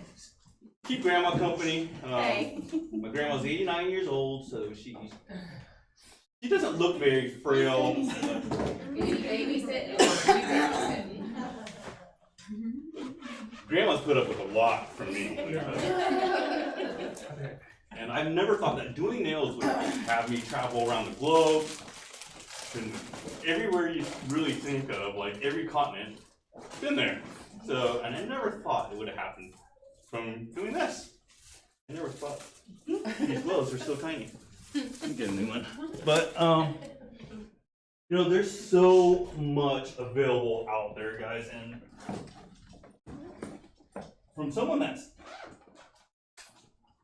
probably going to be one of the guys or one of the people that have been in this nail industry that's failed over and over and over and over again. I failed at so much. I've tried. That's what made me really get back into it and really want to achieve, be able to get at the highest level of doing this, and then being able to teach other people. So I think that's one of the biggest joys you can give is giving back. So for me to be able to sit here with you guys, pretty cool. Sorry, I'm struggling here. I think I'm gonna have to just do this one without it. The tattoos are covered. So if you guys have never heard of the company Gelish, family-owned company, also they own Artistic as well, owns Entity, the huge company. Before I worked for Gelish, I worked for a company called OPI, and I was the artist for OPI for 10 years. And once I came to Gelish, I've known the owners for a while, and a lot of this industry, I find that it's the people you know. Get to know some people that have connections. These people give you these connections, and then next thing you know, you're talking to owners of major brands. They want you to come work for them, and they're willing to pay you a huge amount of money for it. So there's a lot of little things that you can find out.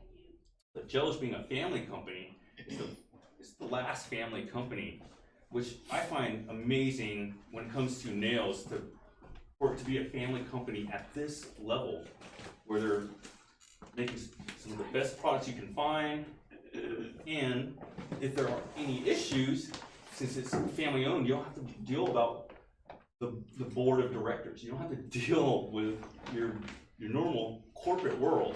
You could say, well, I met that guy Vu at the class. Let me give him a call and say, hey, I'm having a problem with this bottle. At least I can get to you right away. And I say, I'll call one of the owners and say, hey, what's going on with these? Can we check that batch? Can we go back and check the retains on that?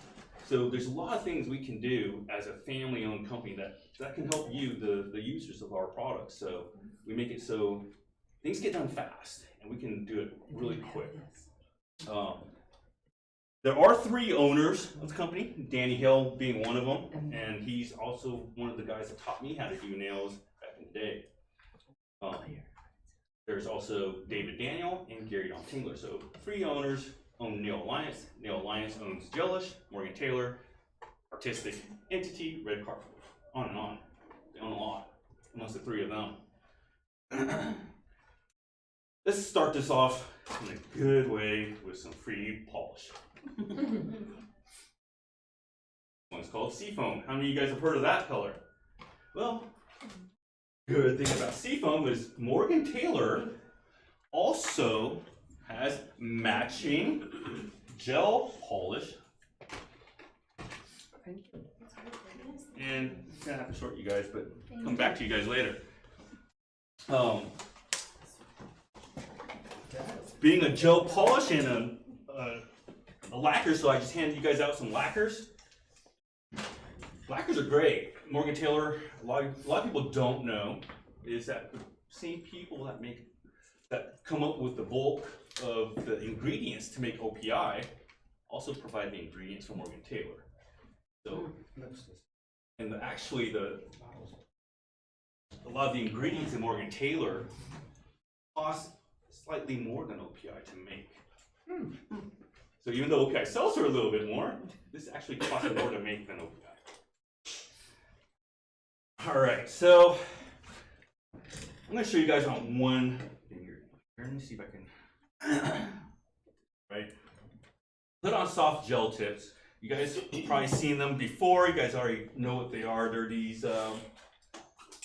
clear tips like this. They are not ABS. What they are is a very special plastic that has a lot of flexibility around that cuticle area. So you see how that bends.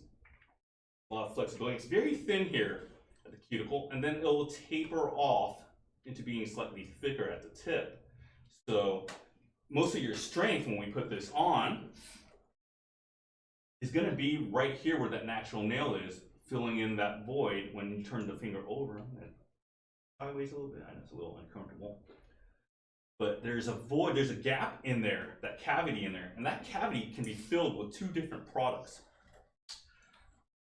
Well, it's actually the same exact product in 2 different forms. So it's called soft gel tip adhesive. And it also comes in a jar for those that are more comfortable using the jar, or some of us call it using a pot. I use pot, but in a different way. So a couple of those things there. Different methods of application and how it goes on is very, very crucial to however you're comfortable using a product, whether you're comfortable using it with a brush and applying it yourself, or having the brush already in here. What I find, and I'm going to be pretty brutal and honest about this, is I do find it's very hard to get every last drop out of here. You guys that have used this will know that a lot of it tends to stick to the inner walls of that bottle. So sometimes you have to go and get a scraping tool and go in there and try to scrape the last drops out. That can be a big pain in the butt, and a lot of times we don't want to do that. So that's when a lot of times we want to do this, because you can get to the bottom. And we are working on a solution. We've heard your complaints. I hear your complaints. I'm on my emails. They're fun. But heard a lot about this, keep hearing a lot about it. So what we're working on is putting this in a tube, like a toothpaste tube, so we could just pour it onto the tip, or onto the nail, however you like to do it. Get every last drop and no bubbles. So it's gonna be great. I like the polygel too. Just like polygel, but skinnier. Skinnier. Yeah, and not as hard to squeeze. Some of you guys have squeezed polygel and just like just bottom bursts out or something because you're squeezing too. It's not going to be that big of a struggle. Now, a lot of times people get this mixed up where they think that the soft gel tip adhesive is like, oh, it's so thick. It's meant to be thick. However, we did have a batch where if you did run into some that got a little thicker, please contact me and get that worked out for you. But it is meant to be a very thick product, and it's meant to be thick to give you that strength. A lot of people need that strength when you're relying on this tip to hold for 2 to 3 weeks on a nail. You need that strength, and you also need a great bonding agent. Something that will bond to the natural nail, and something that will bond to the tip. That's where tip primer comes in. A product like the tip primer is gonna create adhesion to the tip as well as the nail. Before you put on any of those products though, being a nail tech, we always want to make sure that the surface we're working on is absolutely pristine and clean. Just clean, as little damage as possible. Sometimes you'll see red rings in the nails. Those spots are going to be weak. From someone over filing, over drilling, by the time you get to them, those lines might still be there. Those spots are going to be weak. So in those spots being weak, you need a product that has some strength and some flexibility, because those nails are still gonna be weak, but they're still gonna be flexible, and you'll need something with strength and flexibility, and that's where you'll get this, and you'll have the primer to get everything to stick. So for my client today, she doesn't want it to stick. She didn't want to walk around with one funky hand. So she's probably going to be able to pull these off. So one of the things that I like to do is I'll still want to make sure the surface is nice and clean, and we're going to use pH bond. For those of you guys that don't know a lot about pH bond, what it does is it's very similar. There's a lot of very similar products out there, and they'll call them pH balancers, pH this, pH that. What it's really doing is it's bringing that pH level to right around a 7, right in the middle of that pH scale. And we find that that's the best level for products to stick on a natural nail. Notice I said natural nail because what it does is it changes the pH level on a natural nail. When you put this on a tip, it's not going to do anything. There is no pH level on this. And so it's only going to go on a natural nail whenever you're using any pH type of products. So I'm going to use pH bond, we're going to dehydrate, and pH balance. You'll notice that when nails are done very well, and when nails stick on very well, it should be a very dry looking surface. It shouldn't look oily, it shouldn't look wet, it should look very, very dry. It's okay to put this on and having everything look dry, because it should be dry. If there's any type of oil or residue on the nail before you're trying to put on product, prepare for that to lift. And if you're getting things on, let's say the cuticle or the skin area up here, prepare for that to lift too. That's going to be the first places where things get loose, is when things get on the skin. So we want to make sure we avoid getting anything on the skin. Bless you. Excuse me, sorry. Alright, so one thing that people mess up a lot when they're doing these, how many of you guys have tried doing soft gel tips already? Got them on now. Quite a few. Oh, maybe. Quite a few of you guys. Let me tell you, it stinks. Because they don't stay on. But I'm doing Kira Sky, so Alright. it must be her It product. might be a little bit different. Okay? One thing you want to make sure you do when you're doing these is make sure you're holding tight pressure. Alright, so I'm going to put this a little bit closer so you guys can see here. Up close. If I put the tip up here where the skin is, let's say I put it up there where it's touching skin, it's going to come loose there. Right? I would need to push that skin back, way far back, which I don't like doing, because there's a lot of parts you could damage back there. The matrix is back there for the nails, and it's going to continue to grow cells, so your cell reproduction is all back here. And if you damage where the cells reproduce, then when the nail continues to grow out, sometimes have you guys seen when someone slams their finger in the car door and it looks like a raisin? Because the cells don't know what to do. They're growing all funky. They're going to grow. Most of the times it does look like a raisin. We don't want that. So you can actually cause that by pushing back cuticle too aggressively. So I would rather have the nail lift than a nail become a permanent raisin. So always take into consideration when you're pushing back cuticles not to damage that area. I didn't even push this back because I'm not even going to touch it. I don't want to get that far. but I want to make sure my tip fits nicely. And if you see the free edge of my thumb, right where the tip of my thumb is, it's right to the free edge of her finger, right, or the free edge of her nail. So that would mean where my thumb is, I would have to go all the way down there with my tip primer, which I see a lot of people when they're doing this, and a lot of times it's separating because they're not putting their tip primer all the way to where the tip of my finger is. What they're doing, what I see a lot of people doing, is just putting it right where the number is like that, which is only covering half. So only half of that nail is going to have the product's only going to stick to the tip. The other half's going to come right off. Not have that ability to stick that far. What you really need to do, whatever area is making contact with that natural nail, that area has to have tip primer. So all the way down there, right? So you gotta go all the way down there. Make sure you get that. And then here's a tip for when people have odd shaped nail beds. Not everybody's nail bed is gonna be perfect and fit this perfectly, but there's a way you can cheat that. And the way you cheat that is putting on a very thin coat. I'll take my soft gel tip adhesive.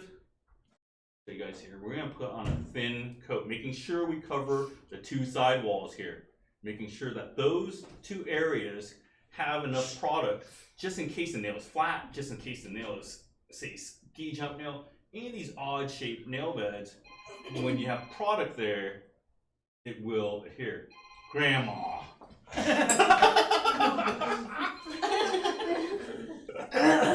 Sorry about that. All right, so a very thin coat. We're gonna go ahead and just do a very, very thin coat. We don't need a thick coat. Very thin's okay, just like that. And you'll see it's like I pulled down, and whatever came off that edge here, it'll just retract back. But then that's usually not enough to fill that nail. Usually it's not enough to fill that whole cavity. So what I will do then is I'll take my brush here, scrape a little bead at the end like that. Little bead. Now, when I put the nail on there, pressure is extremely important. So it's extremely important that we have a light like this, that we can have both hands on the nail while this is on. Right? Sometimes, like, especially when I'm on camera, I find that when I try to touch it and turn it on, it doesn't want to turn on when I'm on camera. Right? I'm gonna hold my finger right up in the camera at a 45-degree angle like this. I'm not gonna touch that cuticle area all the way. I'm gonna press it down and slide towards the cuticle. You'll see the product getting towards the free edge. As it's getting there, I'll use her to turn the light on, and you gotta maintain good pressure here. You gotta hold that tight. Okay? It's very similar to acrylic. Your very first, when you put down a bead of acrylic, that bead, you put it down, you gotta press it down. You gotta force it onto that nail, and it will, that very first bead, when you push it in and you press it, it's gonna start adhering. But if you get it on the skin, all that work that you did might become for nothing. So it'll only need to flash here for about 7 seconds. I'm gonna put this really up close. You see here, nothing seeped. Right? If anything does seep, right now is the time to clean it up. Right now would be the time to clean it up because it's not permanent yet. It's not that 14, 21 day wear yet. Not until it goes into the 18G, your big daddy right here. Once it goes in there, there's no cleaning up. Okay? You got stuff all over the place, and you already went in there. Forget about it, girl. Part of the design now. Yeah. You're gonna tell your client, come back in like 3 days. I think I might have missed something. When her nails off. So very important. These products, guys, they all go together, and they're designed to go together. We design a lot of these a year ahead, and sometimes 2 to 3 years ahead. And so we've been working on these for years until you guys play around with it. Our CEO, Danny, also one of my mentors, he taught me a lot about doing nails. He comes up with all these ideas. So a lot of these things that we see here today that are in the nail industry, we got from Danny. You know, I don't know if you guys know this, but colored acrylic back in the early 90s, he started that. He invented color acrylic. LED light technology for nails. Yeah, LEDs have been around for lights, but not, and for nails it's only been around for about 10 years. And he invented that. He brought it into it. So a lot, gel polish, we use that every day. We use his inventions every day, whether we know it or not. But now that these guys are on, let's see how tight they are. Right? So the tip primer, is that kind of like when you like buff your nail? Yeah, so one of the reasons why we put it on the underside of the tip here is because we don't need to etch. Adhere to it. Yeah, so some brands that don't use a tip primer, they need a sanding band Yes. or some that's tool, what I and told they them. start etching the underside of that tip. Yeah. You're not going to need to when you have your tip primer. Okay, so when you got your tip primer, it's going to do the etching on the underside of your tip for you. I think I'm done with these, Right? but I think you- Oh, yes, I You do need that. need those. Yes. Now we're done with those. So when it comes to putting these on and without getting them to pop off, I didn't put tip primer on her natural nail because she might want to take these off. If I did put tip primer on her natural nail and she's trying to prise off, it's gonna hurt like heck. Right? With these, they're pre-made, pre-shaped, practically the perfect tip unless you put them on crooked. Okay, so my thing is I always try to line up the two sidewalls here and make sure the sidewalls fit, because sometimes the nail is not going to go along with the finger. Sometimes that nail is not going to go straight along with that finger, but as long as you get the sidewalls and the way that nail grows to go with the sidewalls, then you're good. These need very little filing, just about that. Sometimes what I like to do too is I like to blend this cuticle area in a little bit to get that to be thinner. And that way you can get that nice and smooth flush finish. And I know you ladies, and I know when you guys have any type of ledge and it's on your nail, you're gonna pick it, right? And you're gonna, I know you're not gonna. I don't know what happened, my nail fell off. But when it happens, nails just don't fall right off. Okay, it takes some sort of friction, some sort of force to work it to make it come off. So when if your client's like, I woke up this morning and it felt, there's probably something where you had something to pick at. She had something that made it available for her to start working at that product to pick it off. Try not to give them anything. With these, it's a little hard because they can find edges pretty, not like an acrylic or a gel nail. Those are a lot harder for them to find. So with these, just try to make sure that you get that area blended really well. Sometimes I do this before I even put the tip on. Like some of the clients that I know the sizes for them, I already blend that cuticle area with my drill or with my file. And when I have it blended, it's so thin that it's almost like a razor blade thinness. So that way when I press it on, all I have to do is buff, and that area is nice and smooth. When doing gel, let's say I was gonna do lacquer on these nails. And if you're gonna do lacquer, Morgan Taylor lacquer, great lacquer. Use it right here without any buffing. But if you're gonna do, let's say, a gel finish, you're gonna need to buff that shine. You're gonna want to buff that shine because lacquer will bond to this material, and most artificial nail materials pretty easily. Where gels, if that surface is too shiny and too slick, it'll start to lift there and start to peel there. So I'm gonna do all these designs with gel. Means I'm gonna buff that surface. Should look like that. Should look nice and buff. Always giving support using your finger to support that free edge. That way it doesn't feel like this. It feels like much better, right? You don't feel, it doesn't feel weird. Another thing about filing is when I'm trying to straighten out a fingernail and it looks, she's saying, oh, it looks crooked, it doesn't look right. I want to see what she's seeing, so I flip her hand up this way so I can see exactly what she's seeing. And when you're doing this, you want to squeeze that nail tight, and then you can adjust it like this. But if you're not squeezing tight, it's gonna feel like this. Very fun, right? You don't like that. It really feels super awkward. Pretty sure you guys know all about super awkward. Not like that. Just made it up. But I would say women go through some pretty painful things that men aren't typical. Like, men don't know the pain of beauty. Most men don't. Some men do. When I first had my first gel nail done on me, I thought my hand was gonna catch fire. Spontaneous combustion was gonna happen to my finger right on the spot. And most of the men that I've worked with in this industry, a lot of them aren't ready for that. So I get all excited when it's a guy's first time getting gel put on his fingers and it's gonna burn like crazy. I'm almost like, yeah, do it. I still do it. And I'm one of those. I'm super sensitive to any of that. What we call it exothermic reaction, but what most people call it's just it burned. Alright, so we got these surfaces nice and buff. One thing that you want to do is after you buff, make sure that surface is clean. Sometimes we'll just take a duster and kind of dust it off. But what if your buffer had oil on there?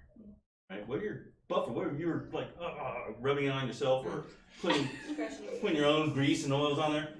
Now you're putting it on the nail. Now you're cross-contaminating your oils onto the surface of that nail, making it harder for anything to stick, even though you went through all that work when you could have just taken some nail surface cleanse and a lint-free wipe, saturate, and just done a quick little wipe.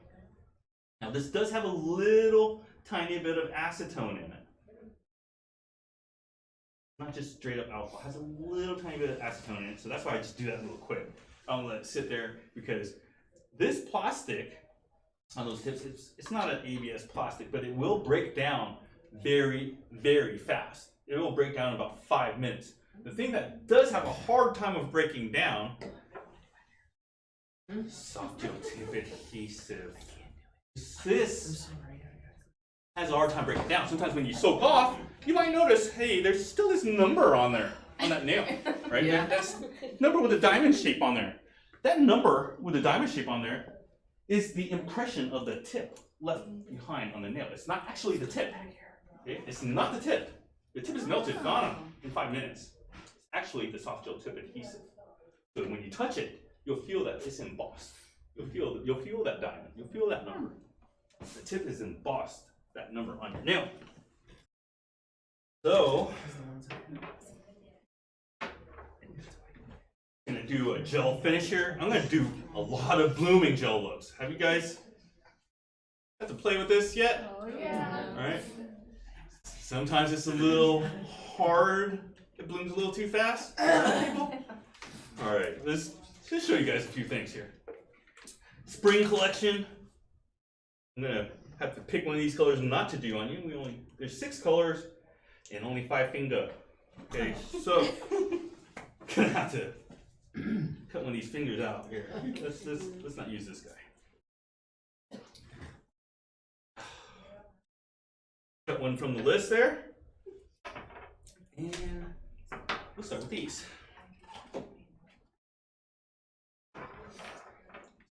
This is a beautiful pink here. This one's plant one on me. Yeah, it's clear and kind of glittery looking. So I always like to start right in the middle. Go to the side, and the other side, and right back down the middle, and then a light cap. You won't notice much shrinking with Gelish. Well, Gelish is a hybrid formula. For those that don't know what hybrid means, it means it's part gel and part polish. So that's why they'll say gel polish on there, and that's where you get the name Gelish. So it's gel polish. That's where the name originated from. The G For you guys, Danny is a huge country fan. Goes to all those Garth Brooks concerts. Hey, You guys are a Garth Brooks fan. that's the Garth G. That's the Garth G, correct. No way. Yeah.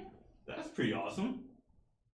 Yeah, I was at Danny's house and we were watching The Irishman, and the Garth Brooks thing came on. He's like, "You recognize that G?" And I said, "Yeah, that's Garth Brooks G." He's like, "You dummy." "How long you been working for me?" I said, "I've been working for you for 5 years now, Danny." He goes, "And you don't recognize that G?" I'm like, "Oh, okay, yeah, I know." He goes, "That's where I got the idea." I didn't tell you guys the name of the last color. That one was I Lilac What I'm Seeing. This one is Best Buds. Or the right socks for this occasion. It's off camera. If you notice one thing, these are nice thin strokes. The pigment is very solid, very strong. It's almost got like that one coat coverage. We used to say that word a lot at OPI. That was like a big goal for us, was to be able to make gels that had one coat coverage. And it's very difficult, but here, it looks great. If you're able to pull it off. This one is Bloom Service, and we're gonna be doing some blooming gel, so I guess it fits pretty good.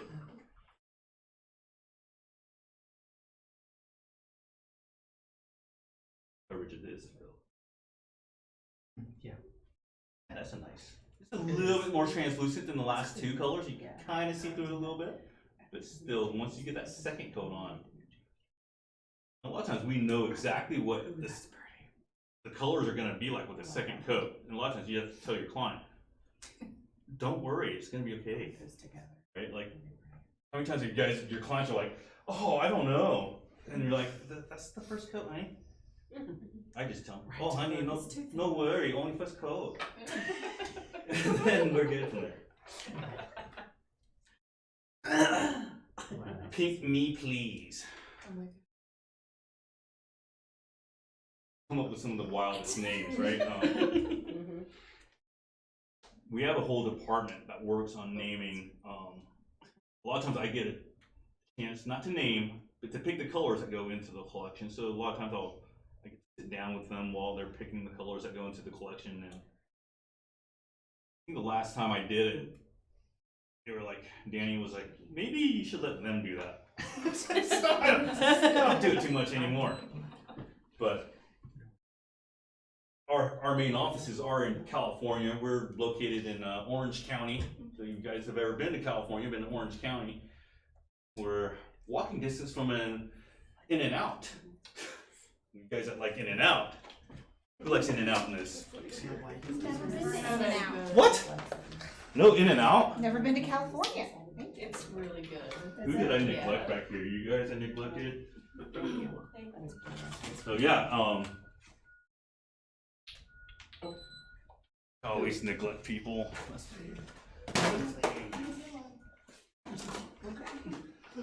But we also got gels, don't worry, we got gels too.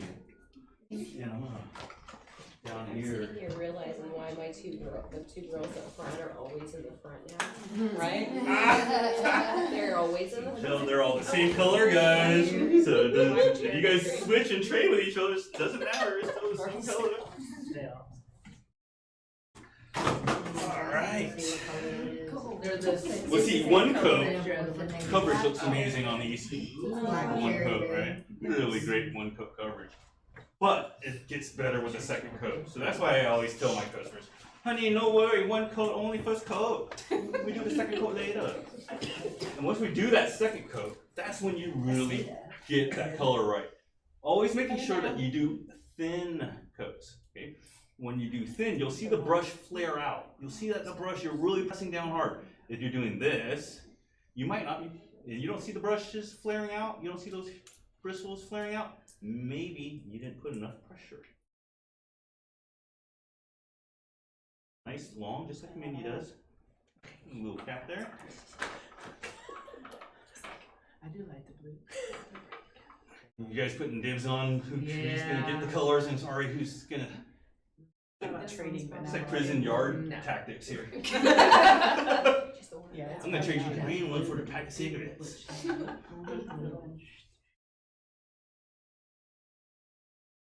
Great nude. Yeah. Great nude. Right. That's really right down the road.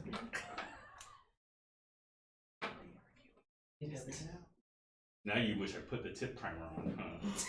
Wish you could.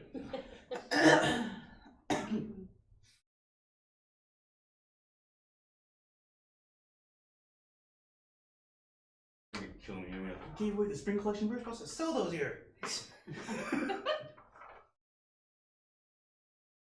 Wouldn't hurt if you only got one part of it, right? Yeah, and you still have to get the other ones. With the second coat, this really covers well. You cannot see through it. Do it at all. Very opaque.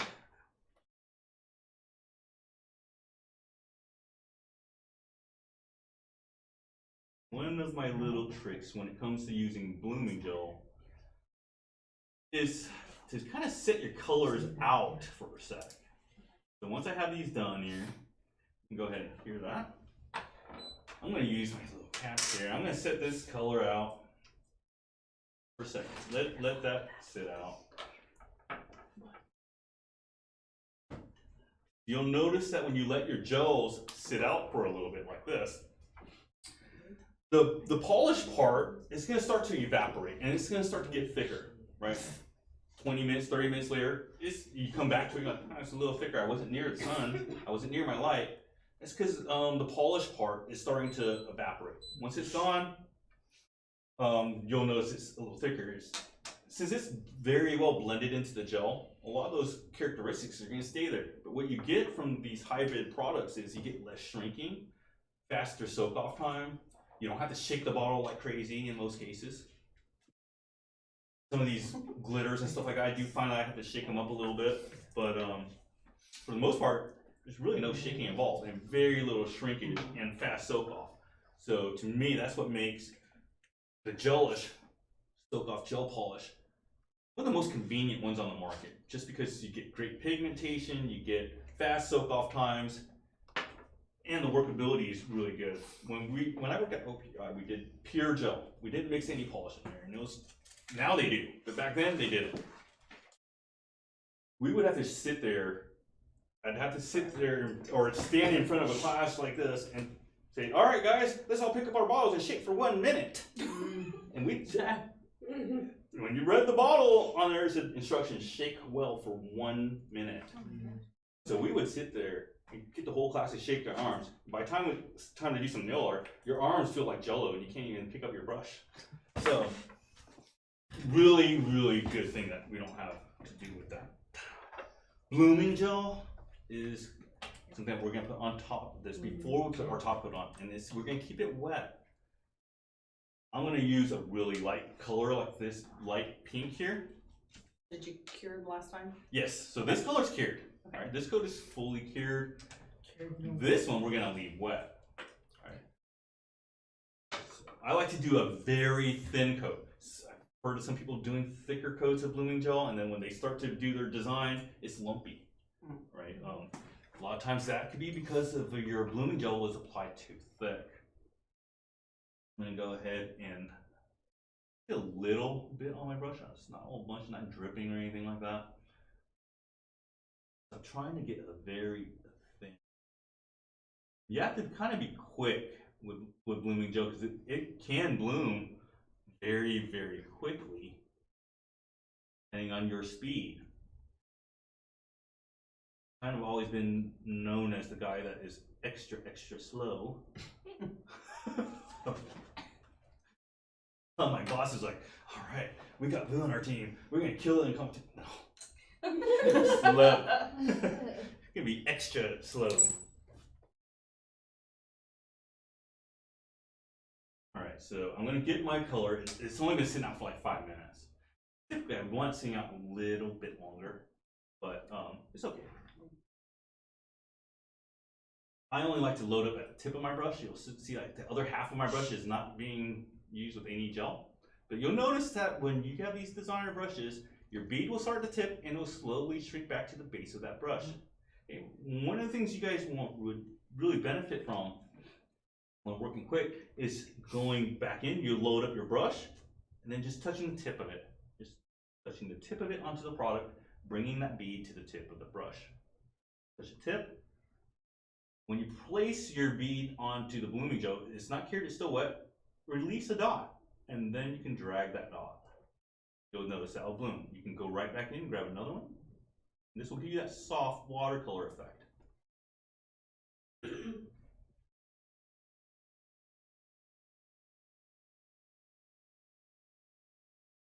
That's going to start to bloom out. It's going to become watercolor. It's going to become a work of art with very little effort.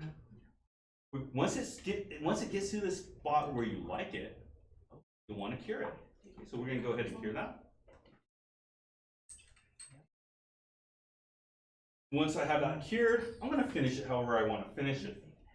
I'm going to be lazy like I always am and use this no cleanse top coat. There are a couple bonuses and differences when it comes to no cleanse top coat. Okay. How many of you guys have tried chrome and have had chrome chipping issues? A lot, correct? Got a solution for you guys, and I got a way to make chrome from chipping. You just have to stick around later. It involves multiple products.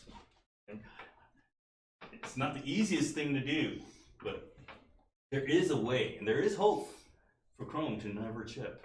Okay. The first one I was like, oh no, there's no way, there's no hope. This product's been out for 10 years. We're not gonna, there's hope. Top coat it. Be gentle when you're doing this, by the way, because this surface, sometimes when you only cure for 30 seconds and the pigments are very strong, you can see your brush marks through your design. Like, I know now to be very gentle. I'm just lighting it. Can you like add enough blooming gel on there? Yeah, you could, but you gotta be gentle because it's a very sensitive layer. Once it starts to bloom, once this thing starts to bloom out, and let's say you're very hard on your brush, you'll see your brush strokes going through your flower, whatever design you're doing. You'll see it start to spread out. So just be gentle. Don't destroy it. Be very easy with it. Oh, that's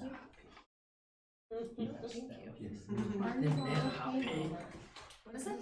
Carnival hangover. Please. That's awesome.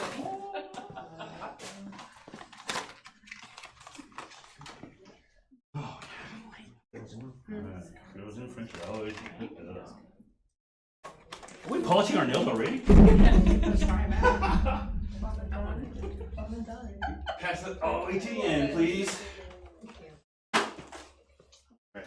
Oh. Who hasn't gotten this dark red yet? This one is called From Paris with Love. Oh, thank you. Not from Paris, but it is with love. Alright. One of the things I really like to do as a finish on these type of nails is doing that sugary, like especially on top of blooming gel nails, because you can really decorate these and get them to put highlights on them using the exact same color you used to bloom in the first place. I'm going to use a different color to sprinkle my powder on top to give that velvet look. But I'll do my highlights with this color. And I'll just,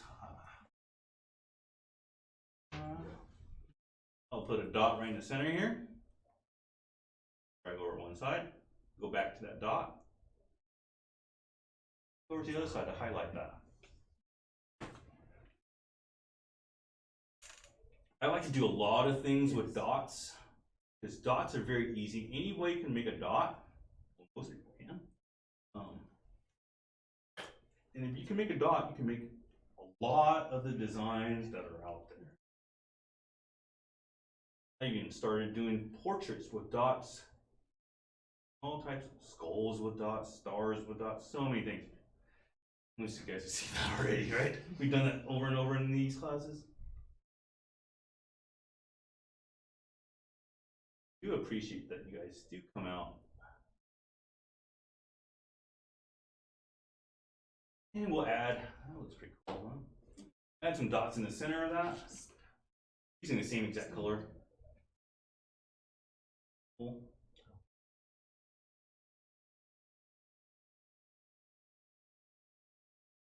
Now we're gonna give it that velvet look. Ooh, brand new, no open. What do we do now?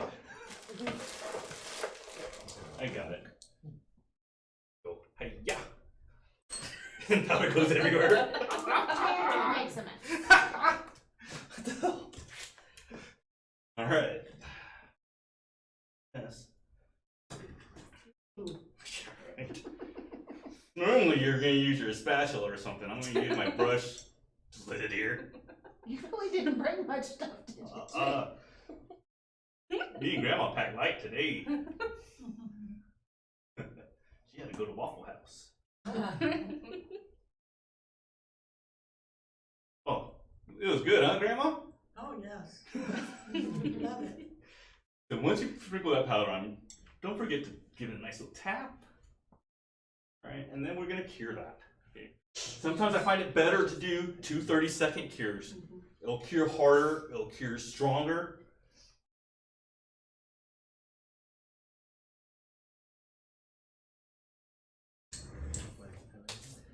Grandma!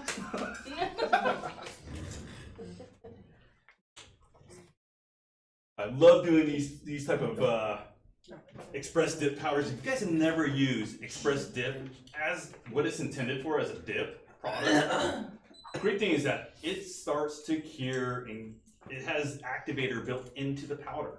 So it'll start to get hard as soon as you dip in. I don't know if you guys have ever tried gluing tips on and then going and doing dip powder, and then you start to file and the center's all gummy and not dry yet. Won't have that problem when you're using this, because there is activator built into the powder. All right. Make sure you dust this off very well. I don't have my dusting brush, so I'm going to take a lint-free wipe. And it's okay if you rub an alcohol or an alcohol with a little bit of acetone in it product. So I'm not going to worry that this whole thing's going to just come falling right off. I can go in here and rub it nice. And whoa, it all came off now. It's still there. It's all gone. Whew. But yeah, you'll feel that texture, you'll get that cool look, and it'll stay there. You can take showers, it's not gonna get stuck in your hair or lifted nail So wood. you won't put a top coat over it? No, leave it there. Oh. Keep sticking your hand back, let it feel that. Please. It's gonna stay like that for 2 to 3 weeks. Very fun, easy, super easy thing to do. Another cool thing that you can do too is if you don't want to do everything with color, you can always use clear. Okay, so let's say I didn't have a pink to go with that pink, and I just wanted that to be whatever color it was. Use clear. Here's another really easy thing we can do with blooming gel. Alright, use that color. We're going to put blooming gel on the nail first. Alright. Thin coat. Don't try to do it too thick. You're going to end up with some crazy lumps. I hate having lumpy nails. It just creates more work for me later when I have to try to buff and file those out. So I like everything to be smooth as possible, less work for me.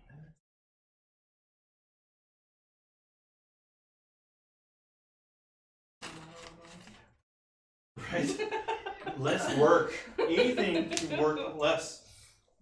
I kind of grew up in that generation where this generation of younger people want to work less and make more money.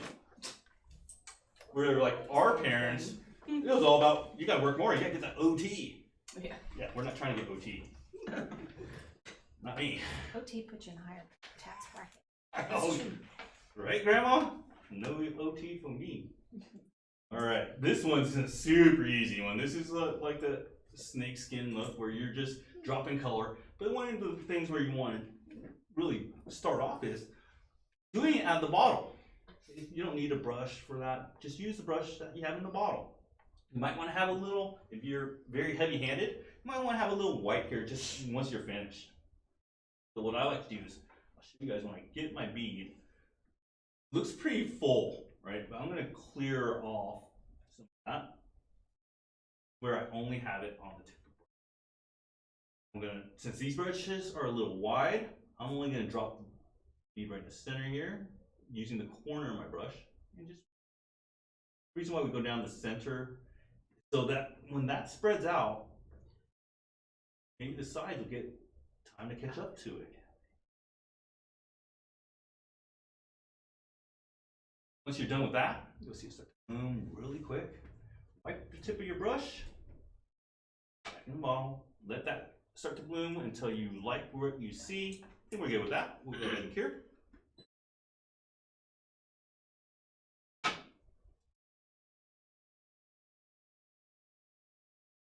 Always, when I'm doing this, I always want to make sure I'm keeping my eye on blooming gel, because that stuff can just run off and it can run away and sometimes you'll never be able to catch it.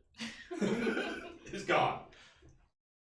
So make sure you keep a close eye on it. Make sure that you're not trying to do 3 nails at once with blooming gel. Keep it down to 1, maybe 2. You guys might be quicker than me, so you guys might be able to get away with 2. I can only get away with 1. There's no way I'm going to ever try anything more. I'm going to top coat this guy. You know what? I'll cure you again, because I've seen where I've top coated and I've scratched that surface. I do recommend that you double cure blooming gel.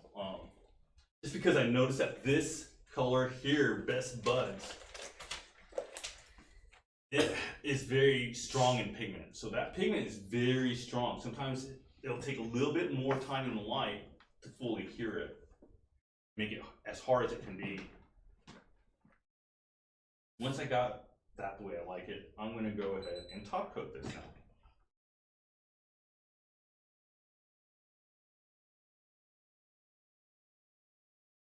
Like gators? You like gators?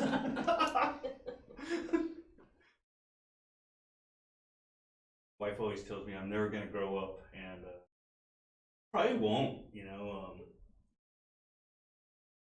I had to bring my grandma with me just so I can behave myself. I think I'm doing pretty good, right, Grandma? We didn't get any tickets on the way here? Nothing. Yes. Grandma's 89 years old, guys. Gonna hit 90. August 29th. You shocked I remembered your birthday? No, I know. Same birthday as my wife's birthday. Might not remember your own, but you'll remember.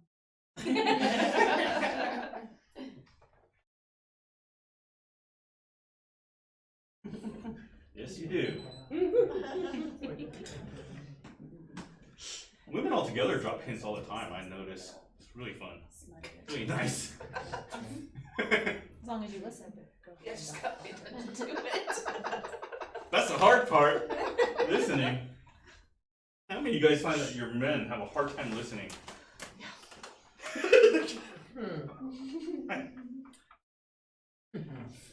And it's not that we try not to listen, okay? We do try. We try very hard to listen. My husband tried telling me that his loss of hearing is at the decibel of a woman. So are you a loudspeaker? I am now. So he brought that characteristic out in you. Okay, so when we put on this blooming gel, what do we want to do? Fend. Do we cure it now? No. Ooh. L to the no, right? But we're gonna start to make things bloom. I'm gonna do a multicolor bloom here and kind of marbleize it together. Because you can still marbleize when you're doing blooming gel. It's really works out really nice. I think some of the prettiest marbles you're gonna find with blooming gel. I'm gonna do strip colors here. Blue that we got on you. see how fast this stuff just spreads. That's why I'm saying you gotta be really quick. You wanna have your colors kind of close to you, and your wipe. We can wipe your brush. So you guys.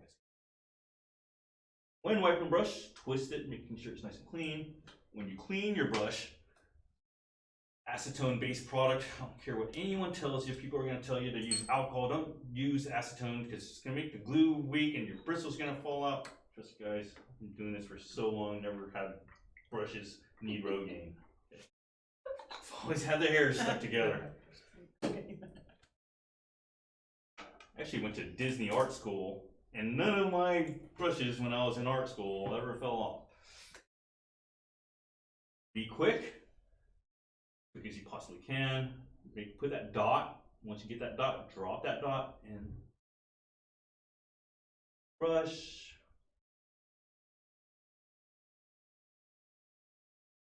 Yeah, once I put that bead down, I gotta run with it.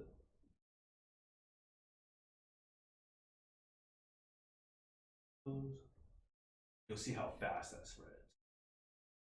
Now we can just take the tip of our brush, if you want to, and we can drag through. Want to. Question if you want to.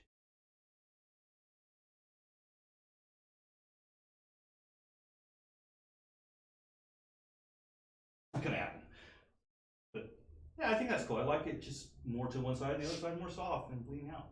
Oh, I'll take here. Also, you can do the really nice roses that really bleed out. That you have to be extra quick about. Those, you have to let this sit a little longer. Now, if you want to surpass the stage of letting this sit forever, let's say you don't got 30 minutes, let's say you don't have that time, and your clients come in the next 5 minutes. There's a product called Art Form. And it's in little jars like this. And it's a super thick, heavily pigmented art gel. You guys have seen me use it before. Yeah. Mix half of that with half of gel polish, and that will slow down how fast things bloom and how fast everything blooms out. It can save you a ton. I do a lot. Sometimes I do it on videos and I don't even tell people that I did this mix. People are just thinking it's just gel polish, but no, I cheated. It's actually a mix. If you guys watch any of the Gelish videos, I probably do like 90% of them. And most of the times I cheat. And part of it, what I consider cheating, is using the soft gel tips. Because now I have the perfect shape nail. It always looks good on camera. And you know, I'm supposed to do 60 seconds here, right? With this top coat. Mindy would have came over here and slapped the glasses right off my face. It's only 30 seconds. But we're doing multiple nails, and each nail is going to get cured over and over and over again. And not only are we getting 30 seconds or 60 seconds, we're getting sometimes up to 2 minutes. Still got a lot of polish to give away. Still got a lot of stuff to give. All right, rose time, right? We want to see a rose. This I want to be even extra thin. I don't want any thickness because it's going to bloom too fast. And keep in mind when you're doing a rose, and you want to keep in mind that you're going to do highlights. You're going to need highlights. So don't just give up as the rose starts blooming and you're like, oh crap, it bloomed too much. Now what I can't do anything. It doesn't look like a rose. You're still going to highlight. Okay, so, oh shit. Good thing you told me. Stop me from that. When the model saves you.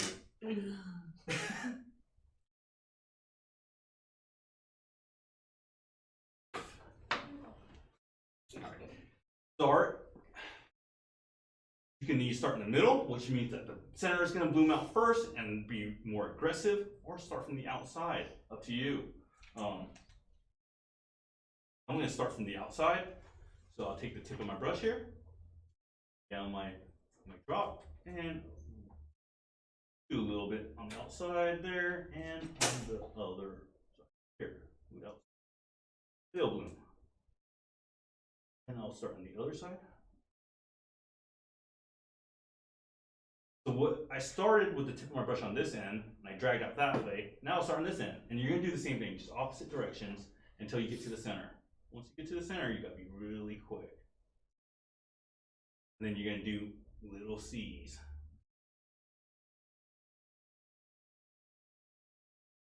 Little bit in there. So, let that spread out. And if it doesn't look like a rose right away, don't worry about it. You're gonna highlight it, okay? And that's what a lot of times we freak out. A lot of times when we're doing nail art, we give up, or we let the client throw us off, and we let the client's reaction to it throw us off. Funny story, my brother was doing a celebrity, pretty big name.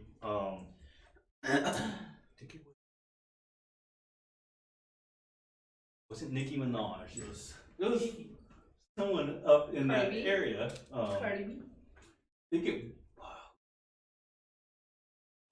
think it, this is gonna drive me nuts, but he was doing her design, and she had this look on her face like, what the heck is that? And so my brother was like, what, you don't like it? And she was like, it's okay, I could live with it. And she's finishing up, and he starts packing his stuff up and ready to leave, and she goes, you know what, I really don't like it. Oh. He was just, at that point, just like, all right, I'm gonna take all this stuff off and I'm just gonna give you black. That's all you're getting. Then she was like, okay, I'll stick with it. But you can tell a lot of times from your client's reaction, what they think of your stuff so far. Don't let them throw you off. I've had so many people tell me different things. I had Mariah Carey tell me that, okay, I should find a new artist because this is garbage. Yeah, there's been some stuff where it's like, what? But, Tell them to trust the. you try to sometimes, and my stuff was already done. It was already a finished product. She didn't like it, and I'm okay with it. Heartbroken at first, but whatever. I have to get over it. When I do highlights here on the roses, just you're trying to get on the edge of that petal. I'm trying to just get on the edge so you don't see where the two different lines are. But you'll notice it's not blooming anymore because I cured it. The highlights really, that's what really makes the difference.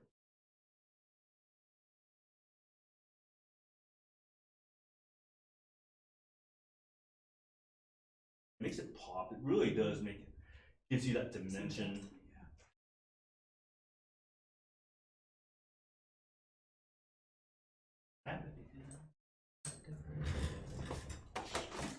All right, guys. Oh my God, this is a really. Who likes purple in here? Who likes, especially a purple like this? Everybody likes purple. Right? That's bright. I shouldn't be throwing this. Right, glass bottles. People are getting their bottles thrown right in their face. We're getting people in the back. Guys, I think I need to move up. There. Always forgetting you guys. Sit up front next time. Still got boxes back here, guys, so don't worry. Still got stuff. Let me top coat this bad boy.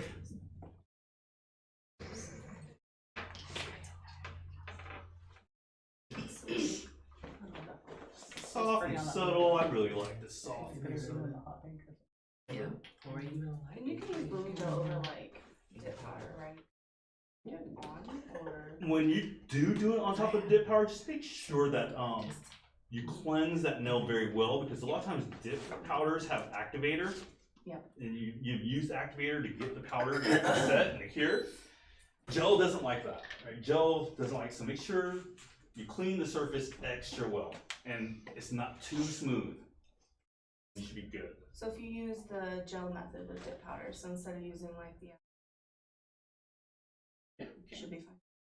Make sure not too smooth. I would leave it at about a 150 or 180 grit finish, where there's something that gel can stick to and grab to. And making sure you cleanse very well, because if there's any residue of that activator, it's gonna start pushing the gel off, and then it's a nightmare from there. All right, our last one. I think we should do something simple that anybody can do. Let's think about that first.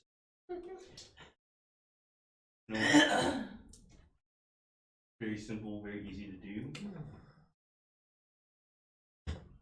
Flowers in multicolor. I think it's always fun, very easy to do, especially anything for spring. Most times in spring we want to do flowers, and we want things that are easy to do, right? One thing that don't have a dotting tool on you, and you have your brush, guess what? Your brush is your dotting tool. You just take that back of your brush there, and it is a great dotting tool for larger size dots. So I wanted these dots to go larger.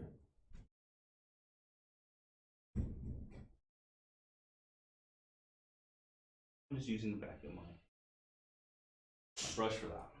You can do a couple more. Usually you can do like 2 dots. You'll notice that gradually they'll get smaller. Who said bigger?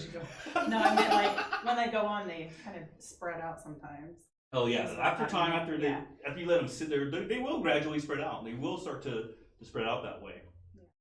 So we'll go ahead and cure that. Really cool thing that when you're doing it with like the end of your brush, the end of your brush has to be kind of rounded. Yeah, have to have some roundness to the end of that brush. If it's flat chisel looking in, you're gonna have a flat chisel looking line. Just keep in mind. Ends like this, you'll have a smaller dot because it's here.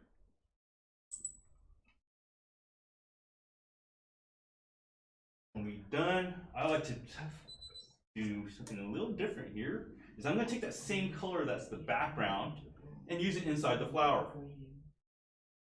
Take the dotting tool and put one right in the center of that. Gives it a little bit more dimension.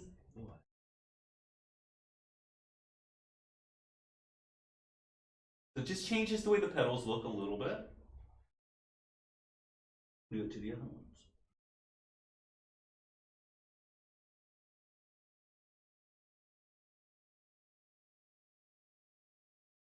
Whenever doing flowers, always remember where your center is to the flower. So for my flowers here, this would be my center right there. That would be my center. And I don't care if every petal looks the same. It doesn't matter to me. With that, we're going to cure that. And then we'll do some vines with some leaves. Right? When doing like vine work and very fine line, make sure that your brush is super clean. I'm going to take this dapping dish, full of acetone in there. We're going to drench our whole brush in there. And we're going to twist, holding at a 45-degree angle here. So sideways, it looks like this. My brush is like that, sideways. Okay? And I'm twisting it in one direction, basically binding those bristles really tight together. That way I got a nice little point here. And when I do these fine little lines, show you guys how loading it up, like I'll just go in at first, make sure I get half of the bristles absorbed, and then I just worry about that little tip. And you just worry about getting a little bit on the tip. All that matters. So here, let's do some little line work here. Line work, I like to do downward strokes like this. If you like to do these backhanded strokes, that's perfectly okay. Something I'm comfortable with. So I always do these ones that go down like that. And we'll see how fine that little line is like that. And let's say I want to scroll a little bit. Let's say I want these to off. Little loops. Only using the tip of your brush. You're not pressing down hard, you're kind of floating right on top of that nail. Leaves. When you got a really nice brush, you can do really great line work. But if you have a brush that has some hairs that are just hanging off on the side, or you got some real issues with your hairs or your bristles on the brush, you could end up with, doesn't matter how great you are or how much control you have, it's gonna be a nightmare. And I've had situations where I'm on a set and I have to do something, I forgot my brush at home. And then I'm like, oh, jeez.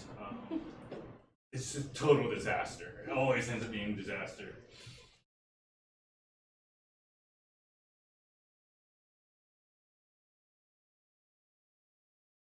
These, the line work. You need fine lines, I love it.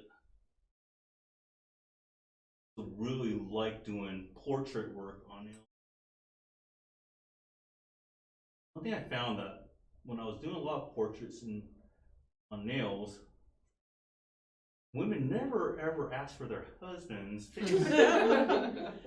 It was always my dog or my cat. It was never, yeah, I want my husband.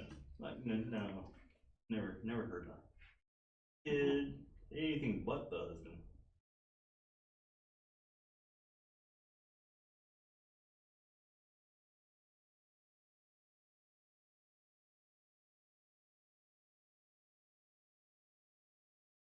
Let's do so many things that take us off over the years that I see them every day. I don't need to see them on my nails.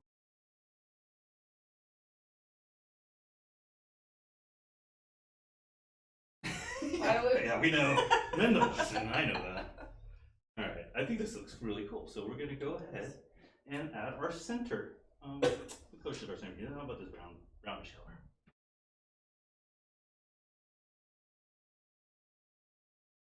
End of my brush for a dotting tool instead of my hand, which takes longer. So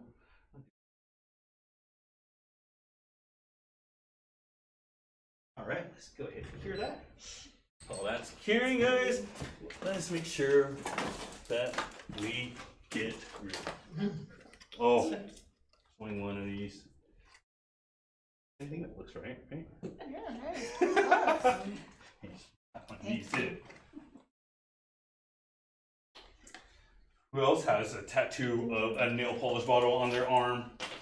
No one? She does. I have watercolor, does that count? I do too. Watercolors on this one. Who likes blue? Oh, don't look at the price tag.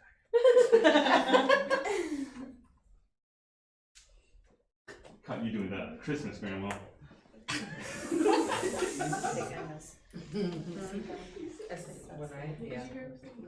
How many of you guys have grandmas that are 89 years old? That's awesome. You do? Mine's 93. My great grandma lived to be Ooh, 102. here, take this one. Pick up their grandma. Look at this one, her. I'll wipe it off.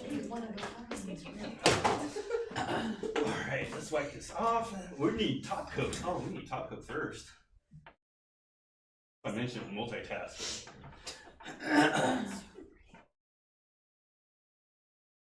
So you guys ever want to do very nice line work? Clean those brushes in acetone. Get them super clean. If you have traces of junk on there, it's gonna wreck your artwork. And make sure that brush is super clean. If you gotta trim them, trim them. You're in school, bring your own brushes, because all of ours are terrible, all of them are ruined. All your gels are terrible? No, all the brushes. Oh, I bet. Well, because are people sharing brushes in school? Oh yeah, that's always a bad. Yeah. I never see that being a good thing when people share brushes.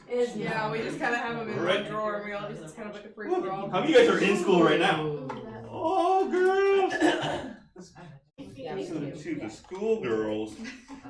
Thank you. You got schoolgirl here. And gels. Oh shit. This is the good stuff. I want one. We're next. No. Yeah. You missed me. Red or blue? You guys can decide between the two. Look at that. Let's fight. Wait, let's fight for it. Teamwork. I have a client that knows blues. Can we do a duel to the death over gel polish. Thank you. What are you saying? The same one. Yes. All right. Let's see here. A nude.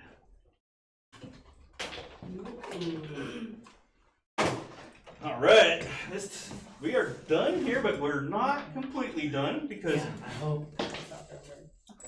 when you guys feel, let me give this a nice feeler. Be smooth for the most part. Got a little carried away there with my thoughts. Then oil. Oil is very, very important. When we do this to you guys, not only does it hide a lot of our imperfections, it always makes your nail job just look so much cleaner too and less dry, because we spend so much time making sure that the nails are dry, making sure that the skin is dry, making sure that there's no oil. But at the end is when you put oil on. My favorite part of any service is putting the oil on, because I know I'm going to get paid. It's almost over. All right, it's time for that pay time. It's always a good feeling. I worked in an area that was really high in prostitution. We had this horrible problem where people would say, like, the ladies, and I had to work for free, but I'd work on a lot of ladies that they'd say, oh, you know what? I forgot my purse out in the car. I'm like, Oh, you didn't even have a car. Oh. And they're gone. And I'm like, I'm not gonna chase them. Just go. Oh gosh.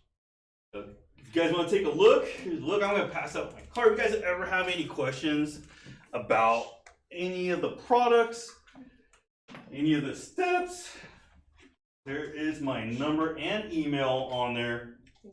I do a lot of R&D for Gelish, and do a lot of, sure, yeah, great. Thank you guys. But I think we still got a few things to give away up here before we call it a day, and we get to ask a few questions.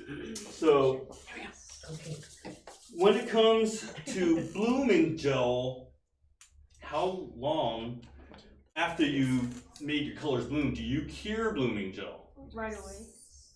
6 to 7. Whenever. Who said right away? Well, like right away after, so that it doesn't. You're right, but you're wrong. It's 30 seconds. All right. Close enough. I love it, guys. Those smart ass questions, we just love so much, right? The answers that we get from those smart ass questions become smart ass answers. Best buds. Oh, this is one of the spring colors. What makes the spring, like, what did you guys notice about the spring colors that made their color a little bit different? They're more like muted. So, yeah. They have more pigment. I can't let you get them twice. But I guess they'll answer. Yeah, they have more pigment. Okay, well, you can get one of them. But yes, they are highly pigmented, except for the one you got. You got the bummy looking one. We decided not to use. Who has really dry cuticles? Me. Yeah. I don't doubt it. Yeah. I'm just teasing. Yeah, no, you're right. More. Oh my gosh. This is the best part. It's alright, I like mom too. Clearing out my office here is the best part. You got to try the jar yet? No. You will. No cleanse top coat. Who likes to wipe?